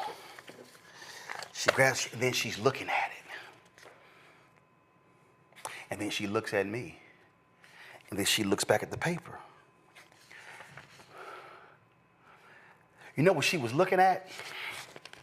I had kept the stats of how many days I worked a year, how many days I worked a month, how many days I worked a week, and what my weekly average was for the stories that I wrote and the stories that I contributed to for the present year. And then the second sheet was the comparison to the previous year. Y'all gonna love what she said to me. She said, well, we don't measure production by how many stories you write. I said, you don't measure production by how many stories I write? I said, oh, you talking the quality of the stories. Turn to page 3. She goes to page 3. I had broken down how many of my stories ran on the front page, how many of my stories ran on the Metro page, how many of my stories ran on the inside of the front section and on the inside of the B section. Now she's looking befuddled because, see, I've now just destroyed her entire argument. And I said, see, you might have a problem because if you now say my stories are not quality stories, you do know that you're one of my 2 editors. So that means that if the stories that on the front page or the Metro cover were not quality stories, you edited those stories. So that means that that's an indictment on you. Y'all, now her ass is busted. Now she froze. I said, so can we now dispense with this production stuff and get to the real issue? All y'all white editors had a meeting and my name came up. I said, oh, you didn't think I was aware of the conversation y'all had in the room? Yeah, one of the people who was in the room told me what y'all conversation was about. So do you now want to have the real conversation with me that you want to have? See, y'all, I was arrogant. I was confident. They didn't like how I walked into the room. Well, I'm sorry, if you got promoted 3 times in the first 13 months of your job, and if you started with an offer of $20,000 and then 2.5 years later you had $34,000, that's a significant jump in a 2.5 year career. See, y'all, they weren't racist, but they were racial. Because see, what they praised in the white staffer, they couldn't stand when it was this skin color. See, he was assertive, he was aggressive, he was a go-getter, but I was arrogant and cocky. 2 people, same paper, political beats, but they saw and they had a different perspective and a different standard for him than me. And see, what they could not stand was I did not walk into the room like this here. I didn't sneak into the room. They couldn't stand that when I walked into the room, I walked into the room. They couldn't stand that when I walked into the room, I said, I want better pay. I want better resources. They could not stand that how could this black man, I was the only black male reporter in the entire newsroom. What is it? Why is this Negro so confident? Because I went to Jack Yates High School, Magnet School of Communications, where I was voted the best student while I was there. And I killed it in radio, television, and newspaper. I had 30 awards in high school. And then I go to Texas A&M. I knew more than the seniors. Then I'm on the board of the National Association of Black Journalists. I worked in radio, in television, in newspaper. I did it all. I shot video. I was in front of the camera and behind the camera. Why was I moving the way I did? Because I was fucking good. And what a lot of white folks cannot stand, they can't stand a black man who not only is good, but knows he's good. And a black man who knows he's good, who knows he can outcompete everybody else, and they can't stand when you voice that. Because see, what they expect us to do this here. They expect us to, that's what they expect. See, y'all got to understand. One day, my grandfather, Clarence Lamont Sr., told me and my brother, he said, baby, y'all don't need to tell white folks yes, sir, no, sir. We were like, where is this coming from? This was shortly before he died. He said, yes and no will suffice. He said, my whole life I had to tell white folks, yes, sir, no, sir. He said, baby, y'all don't need to do that. See, what is hard for people to understand, and what is hard for even black people to want to admit, is that even some of us black people are uncomfortable with black swagger. Even some of us black people can't handle black confidence. We can't handle black self-assertiveness. We can't accept black self-worth. We can't accept, and I've had to deal with it, we can't accept when a black man walks into a room, sits at the table and says, we can start the meeting. Because they'll praise that in a white man. Please, by all means, tell me the difference between Baker Mayfield and Shedeur Sanders. Please tell me the difference when I see a lot. What is the difference when John Elway said, don't y'all draft me, if you draft me, I'm going to play baseball. What is the difference between Eli Manning standing there with his dad, Archie Manning, former NFL player, and Archie making it perfectly clear, we ain't going to the San Diego Chargers. And then when the Chargers drafted him, okay, fine, and Eli didn't even want to hold a jersey up as a #1 pick. But he got traded. Do y'all remember when Steve Young said the same thing? But I remember another black ball player, Bo Jackson, said, Tampa Bay, don't y'all draft me. I ain't playing for y'all. See, we make a mistake when we say, that's racist. We have to understand what's racial. And racial is not conservative whites and liberal whites. Because I've had the experience with the racial dynamics from white liberals. Well, there's an expectation how you need to carry yourself. There's an expectation. They want us to reduce who we are. What Clarence Hill was saying to Jamel Hill was, Shedeur Sanders is a millionaire. Shedeur Sanders was making $4 or $5 million with NIL deals in college. Shedeur Sanders is not walking into the room with a broke daddy and who's in prison and a mama who's on welfare, and he's Shedeur Sanders ain't walking up to a head coach like Michael Irvin did when he called Tom Landry my new daddy. That ain't Shedeur Sanders.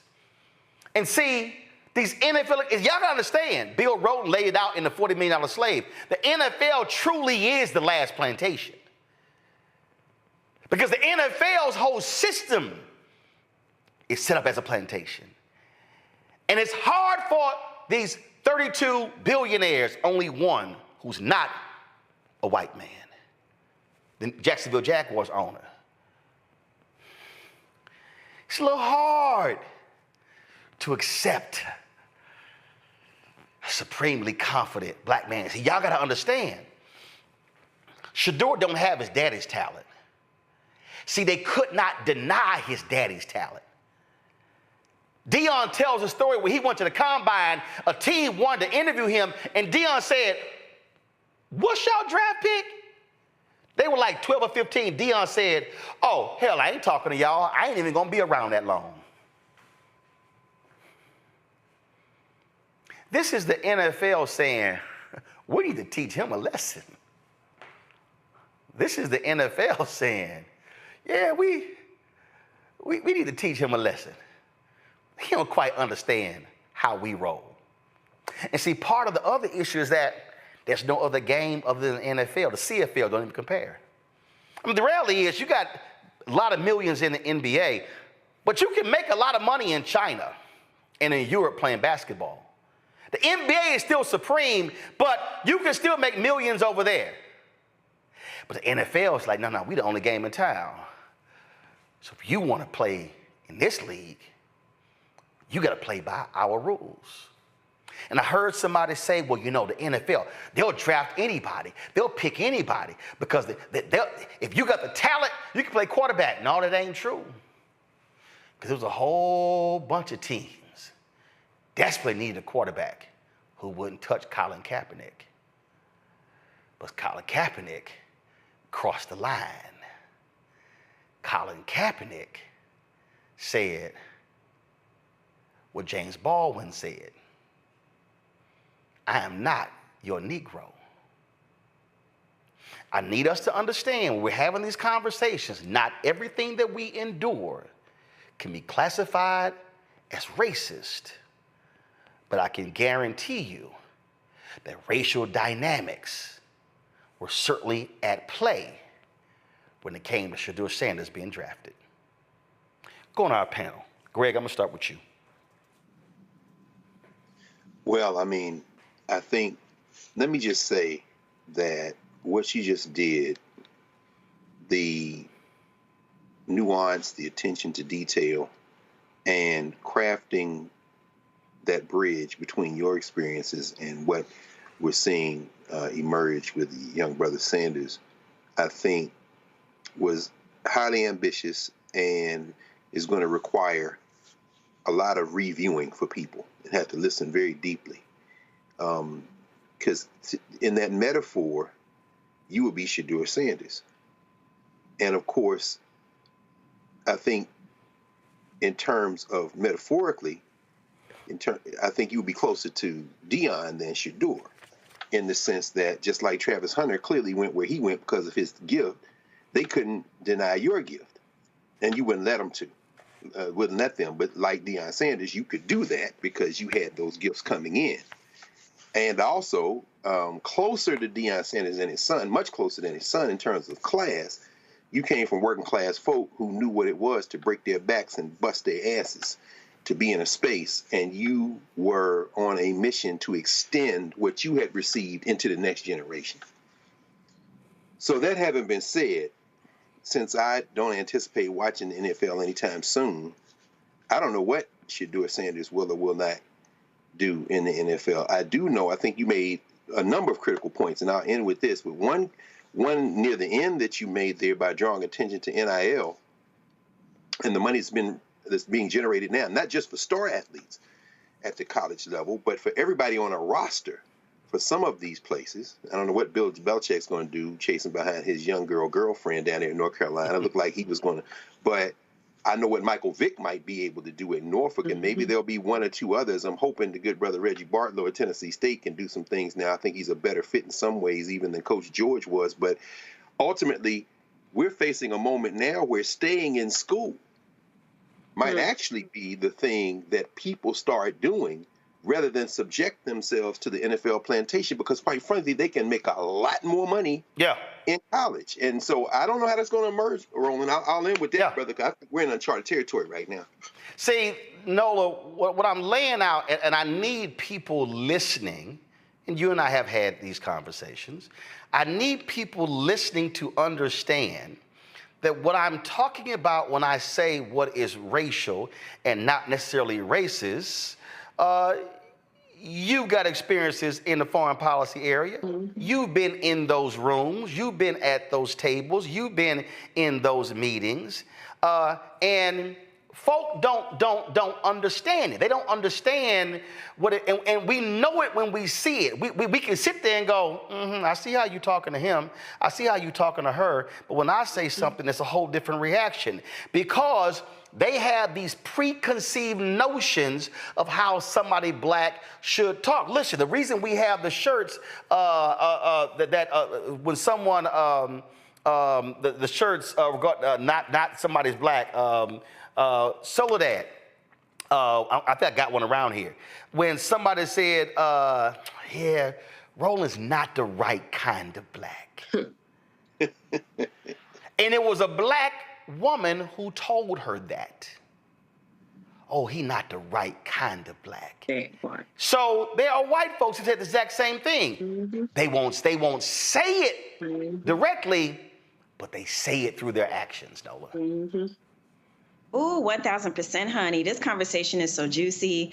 I have been following this story growing up in New Orleans, Louisiana, honey. Bleed, ride, or die for the Saints. But since the thing with Kaepernick happened, I really haven't been that involved in football. But this situation just kind of like, I have just been obsessed with this story for all of the nuances that you illuminated. Because, you know, it's confidence, okay. Racialized, okay, but at the end of the day, it's about not being able to control that person, right? That person who swaggers in, who has the confidence, that helicopter parent that's gonna be all up in the business. Everywhere you go, that parent gonna go, because that sure was my daddy and for sure was my mama. And so, you know, in my own experience, coming from the community that I come from in New Orleans, people are often shocked that I'm not talking about an experience that was in the projects of New Orleans, which is fine, you know, or in some of the situations that, God bless them, that the rappers, you know, romanticize in their music. They are shocked to find that I come from a community that is about family and education. That I grew up on Xavier's campus, and I had been in every single STEM program since I was in the 5th grade because my daddy worked there, right? So when you are black and you show up black, but you have that confidence and you have that swag, you know, that offends people around the table because you were supposed to know your place, right? So how dare you not know your place? It always goes back to this concept of the uppity Negro. And I know that's very kind of dated language, but I think the thinking is the same. How dare you, black boy? How dare you, black girl, not know your place? Sit there and be quiet. We invited you here, but we don't want to hear from you. Right? We just want you here, you know, to say that you were here. So, you know, the Shador thing has been fascinating to see. And one of the things that was really interesting to me, once he did get picked and I read his message, it was humble, it was kind, and, you know, it made me wonder, to some level, did that work to a degree? You know, we'll see, you know, once football season comes around and who he will be, how he will integrate with the team. But his response to the team wasn't the guy who everyone was painting him out to be. So it'll be very interesting to see, to watch the story, to see how he evolves. But I say congratulations, young man, you know, do your thing. And for those black helicopter parents out there that are heavily involved in their kids' lives, it's going to make people uncomfortable because that's not what statistically what they say black parents do, right? Continue to support your children. Continue to be in those rooms to make sure that they are not being taken advantage of. Because I know when I was an actress, when I was a kid actress, they hated to see my mama coming, honey. But see, Zabor, the thing for me, and again, y'all know I had to find it. So, because this what we did put it on the shirt. This was what this was. So if y'all want the shirt, it's on our website. Not the right kind of black. And I'm real proud of being not the right kind of black. Because see, when I think about not the right kind of black, I think of Toussaint, freedom. And see, this right here, Zabora, is the hardest thing. See, what those cats don't realize is Shadur is a free Negro. That part. The reality is, let's be real clear. Shadur Sanders could have stayed for his senior year and made $4 to $6 million. Shadur Sanders could bypass the NFL and go into business. I need people to understand, the owner of the Phoenix Suns is a former Michigan State basketball player who's now a billionaire. See, when you have options, see, Zabora, cats don't understand. I love it when the white boys see me in my Rockets or Texans or Astros or Texas A&M gear, and especially my A&M gear. Did you play football? No. Are you a parent? No. No. Well, what are you? A graduate. And but what really mess them up, Zabora, is when they go, did you play ball? I said, no. Mom and daddy told me I could become a millionaire using my brain and not my body. Then I pause. I let it sit there. And I go, and they were right. It works. Yep, I'm that kind of Negro. Yep, see that right there. That's me. I'm that arrogant, cocky, not the right kind of black, because I am not about to let you diminish me as if I only can get to where I am because I play ball. Go right ahead. I totally agree with everything you said. I think that being a black person in the field working with deaf individuals, I see this all the time, right? I'm the only black person that's going to come in and be an advocate. And when I look at individuals that are coming from U of H and Lamar and these Texas schools that provide services, or even up here in DC at Gallaudet, or seeing the deaf individuals at Howard, I am knowing that because it's only me, I got to be confident. I got to work hard. I have to be smarter. I was listening earlier, and he was talking about just that hole back in the employment world and everything that Trump is doing and how it's impacting. It's so much intersectionality when it comes to black individuals and how we are experiencing, like you said, it's not racist, it's racial, it's microaggressions, it's micro insults. You know what I mean? It's micro intimidations. Like, they want us to not be confident in what we do, but no one does it like us. No one comes to the table like us. Don't nobody know with us. One thing that stood out to me when you was talking, you talked about not only being a journalist, but you talked about being behind the camera. You knew every part of it. I learned that first. If I don't work over here, I can work over there. You can't do nothing to me because I don't have to give you that kind of power. And I think us being mentors and being around other individuals of color in these spaces that don't have that many of us, we got to walk with confidence, because they got to see they don't have to take what we had to take. You can see somebody doing it, and this is how you do it. And we pass it back, we pass it forward. And that's what's important about everything you said. And see, I'm just going to remind some people. I just need to remind some folks. Because see, sometimes y'all got to understand. I know some of y'all saying, well, Roller, this ain't the same, that should do or whatever. Okay, all right. Do y'all remember this interview on ABC and this happened? I know I can get it. I know it. Very confident. I'm very confident. You see it so easily. Why? Because I believe it. And let me tell you why. What she said it with so much confidence the first time. But if you keep going on and on, listen, we can't keep interrupting. I mean, if you want, you got to understand that you're dealing with an image of a 14-year-old child, and this child gonna be out there playing with your old ass, and he gonna be in the grave. But she say something, we done told you what's happening. You deal with a little black kid, and let her be a kid. She'll answer it with a lot of confidence. Leave that alone. I'm very confident. You see it so easily. Yes, sir. See, I need people. See, I need y'all to understand what's at play. I keep telling y'all, may not be racist, but it's racial. And I need you to understand because, again, how in the world can this girl be so? And see, y'all, what's bringing it back for me is my niece. We call her Bird. Precocious, wonderful, creative mind, and a kindergarten teacher questioned a drawing of hers.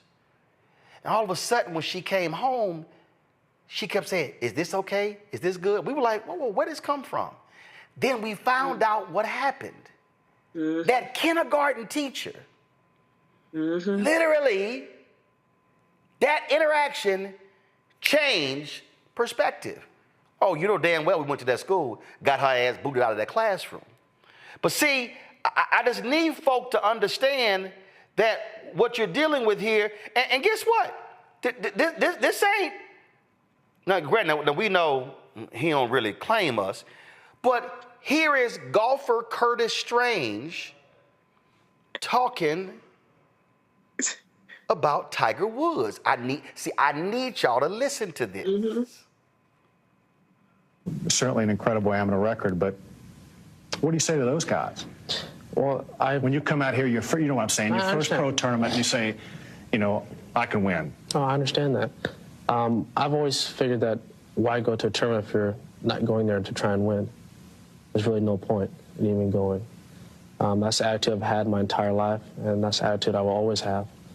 As I would explain to my dad, second sucks, and third's even worse.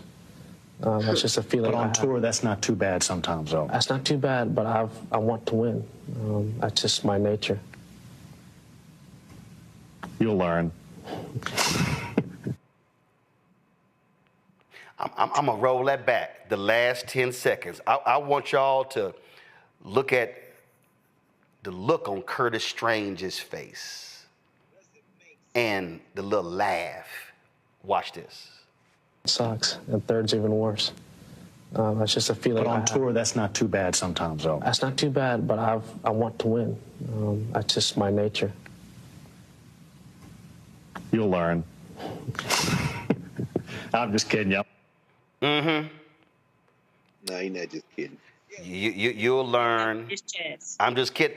I'm playing that because I want people to understand how Dion raised his sons, how Dion made it clear to them how they are to operate, how they are to carry themselves. I just need y'all to understand what this thing is all about. And see, this is the piece that too many people keep missing. They keep missing. This thing goes beyond Shedeur Sanders. There are people who want to steal the confidence of black boys and girls. For sure. Joe Namath had a phrase. He said, "It ain't cocky if you can do it." That part. When Joe Namath said, "We gonna win the Super Bowl," you lost your damn mind. Then they won. He's locked in history forever because he called it. Babe Ruth pointing to the stands. I'm going yard. See, y'all got to understand. Folk need to understand what we're dealing with. This thing is so much broader. What you're dealing with folk who are saying, I'm going to need you to temper that. I'm going to need you to diminish yourself to make us comfortable. Why can't you act like him? Because I ain't him. That part. Mom and daddy didn't raise me like him. And see, this is why we get caught up in this humility stuff. we get, I need people to understand. I mean, why can't you be humble? It ain't cocky if you can do it. Why can't you diminish yourself? That's what they're saying. And the danger for us is for us to then turn to our young black boys and our black girls and tell them in the kindergarten, the first grade, and the second grade, diminish yourself. It's a difference if you disrespect your opponent. It's a difference if you laugh in their face, if you stand over them and you taunt them. But damn it, if you that good and you get to wear their ass out, then I'm simply that good. And allow my greatness to speak for itself. Black people, be very careful when we begin to tell our own. You need to pull back. I think you too much. I'm just gonna leave y'all with this one here. I ain't gonna say her name, but one of my former colleagues at CNN came up to me, we had the same agent, and said, you know, I think you can be a bit much. And said, you know, if you play this right, you could be like Lou Dobbs.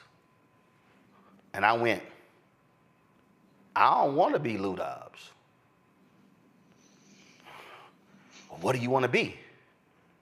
I want to be Roland Martin. I don't want to be Lou Dobbs. See, she felt that I was too much. She felt that when I walked into the room, that that I was just too much walking in the room. She no longer there.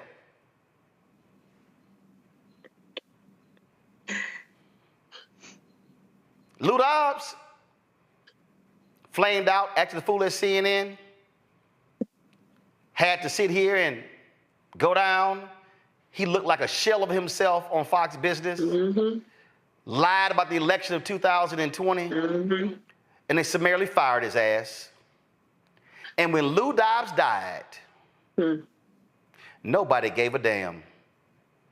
Because the Lou Dobbs then was not the Lou Dobbs at the end. I'm trying to tell y'all, run your race. Run your race.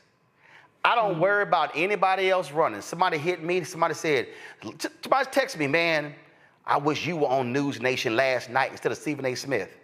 I said, I don't want to be on News Nation. I said, I'm not begrudging Stephen A. being on that. I said, I have no desire to sit next to Bill O'Reilly. That part. Well, I don't want to. Can I ask you? Go ahead. Go ahead. Can we ask you about Stephen A? Only because I don't want to make this about him, but confidence is one thing.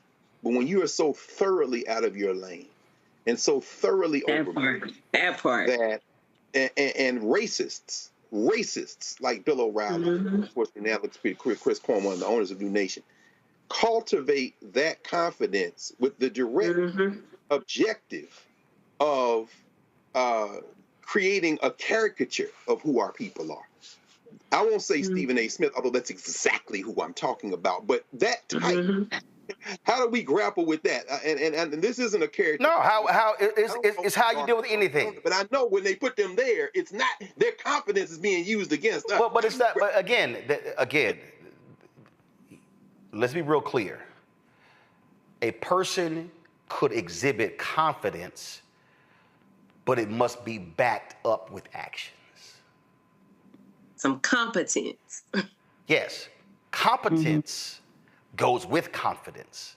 That part.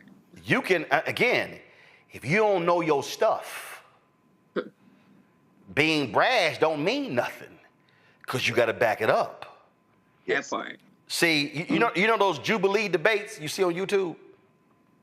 Where you debate 25 people? Yeah. Well, I'll be doing it next month. What? Oh, Jesus.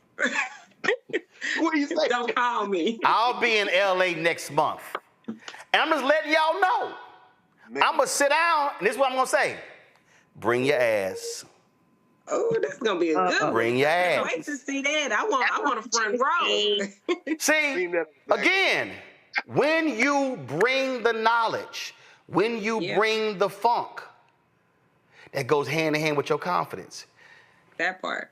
Dion, the Jerry curl, the jewelry, but he ran a 4.19. Yeah. You could be 8 yards ahead of Dion.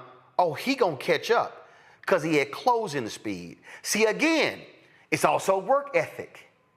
It's a lot of people with confidence who don't work, who don't study, who don't read. So they go into the debate winging it. Right. See, you got to also study. That's what cats don't understand. So when those white editors were calling me cocky, they were denying me working late. See, they called me cocky and arrogant. Well, when the new laptops came in that I pressured them to buy, I was the first one there saying, bring it here. Let me learn the system. So when Oklahoma City blew up, and I was one of the first folk they called to send there, we're sitting in the hotel room, and one of the laptops is not working. We could not send the story out because something was wrong with the modem, and the reporter starts freaking out. I said, chill, calm down, write your story on the laptop. What do you mean it can't send out? Boo, I brought a floppy disk. I was thinking ahead. And so we're sitting here. See, again, when you prepare, when you study, when you're ready for the moment, then you're ready to shine. That part. And that's the mistake. So Shador, most accurate passer in the country, Johnny Unitas Award winner, all the accolades, everything y'all say y'all want, he got. But what's the problem? So this is what all I'm simply saying is, the folk who are watching and listening, when you put the work in, when you study, when you're at the top of your game, and you're willing to challenge anybody, and they call you everything in the world, but they praise folk with lesser talent, do you know anything about that? Last point, and this is what I said when I worked in white media. I am going to take away all of your excuses. I'm going to work on all of my weaknesses. I'm going to listen to you, look at my review. I'm going to work on all my weaknesses. So when it comes down to the end, it ain't got nothing to do with skill set, talent, or knowledge. That's when we know it's racial. Zabora, Greg, Nola, thanks for being on today's show. Folks, I hope you learned something from our conversation. I hope you learned a lot from the guests that we had today. This is why we do what we do. This is why we do what we do. Because you ain't gonna have that conversation other places. And if you don't have a black-owned space to have that conversation, then where else can you do it? There's a reason Ida B. Wells Barnett and Harry Belafonte and James Baldwin's on the wall. Because we are about speaking truth to power and centering our people. So support the work that we do. Join our Bring the Funk fan club. If you want to do so, our goal is to get 20,000 of our fans contributing on average $50 each a year. It's $4.19 a month, 13 cents a day. If you can't give that, we understand that. Please, you give less. We appreciate every single dollar. If you can give more, we appreciate that as well. Almost 4,000 of y'all on YouTube right now. Y'all should be hitting that like button like crazy. I'm looking right now. We have 1,900 likes. There's no reason why we don't have 3,000 likes right now. Y'all should be hitting that button. So support the work that we do. You want to contribute via Cash App, folks, here's right here. Use a Stripe QR code, click the Cash App button and continue to pay. To contribute, you can also use a Stripe QR code for credit card as well. If you want to send a check and money order, make it payable to Roland Martin Unfiltered. Roland Martin Unfiltered, send it to P.O. Box 57196, Washington, D.C. 20037 7-0196. PayPal, R. Martin Unfiltered. Venmo, RM Unfiltered. Zelle, Roland at RolandSMartin.com, Roland at RolandMartinUnfiltered.com. Download the Black Star Network app, Apple phone, Android phone, Apple TV, Android TV, Roku, Amazon Fire TV, Xbox One, Samsung Smart TV. Be sure to get a copy of my book, White Fear, How the Browning of America is Making White Folks Lose Their Minds. Available at bookstores nationwide. Get the audio version that I read on Audible. Be sure to get our Roland Martin Unfiltered swag. That's it. You absolutely can get this shirt right here. Of course. Yes, right. Not the right kind of black. You can get it right here on our website, plus our other shirts. MAGA chose between woke or broke. They chose broke. Also, hashtag, we tried to tell you, FAFO 2025. Actually, I'm going to have Keenan change that. I'm going to have him put project. So Keenan, you listening, I need project in red above FAFO, and I need project X out. And then below that is FAFO 2025. The other shirt is Don't Blame Me, I Voted for the Black Woman. Get that as well. So go to RolandMartin.creator-spring.com. QR code is there. Go to BlackStarNetwork.com. Folks, also download the app Fanbase. Android Play or Google App Store, Android Store or the Apple App Store. And of course, you can also, if you want to invest, get more information at startengine.com/fanbase, startengine.com/fanbase. Folks, that's it. I'll see y'all tomorrow. My Rockets handled their business last night. We, of course, down 3-2. Now we go back to the Bay. Game 6 is Friday. And, yeah, we're going to beat the Warriors to force a Game 7 back in H-Town. So I'll see y'all tomorrow right here on Roland Martin Unfiltered on the Black Star Network. Holla! Black Star Network is here. Oh, no punch! I'm real revolutionary right now.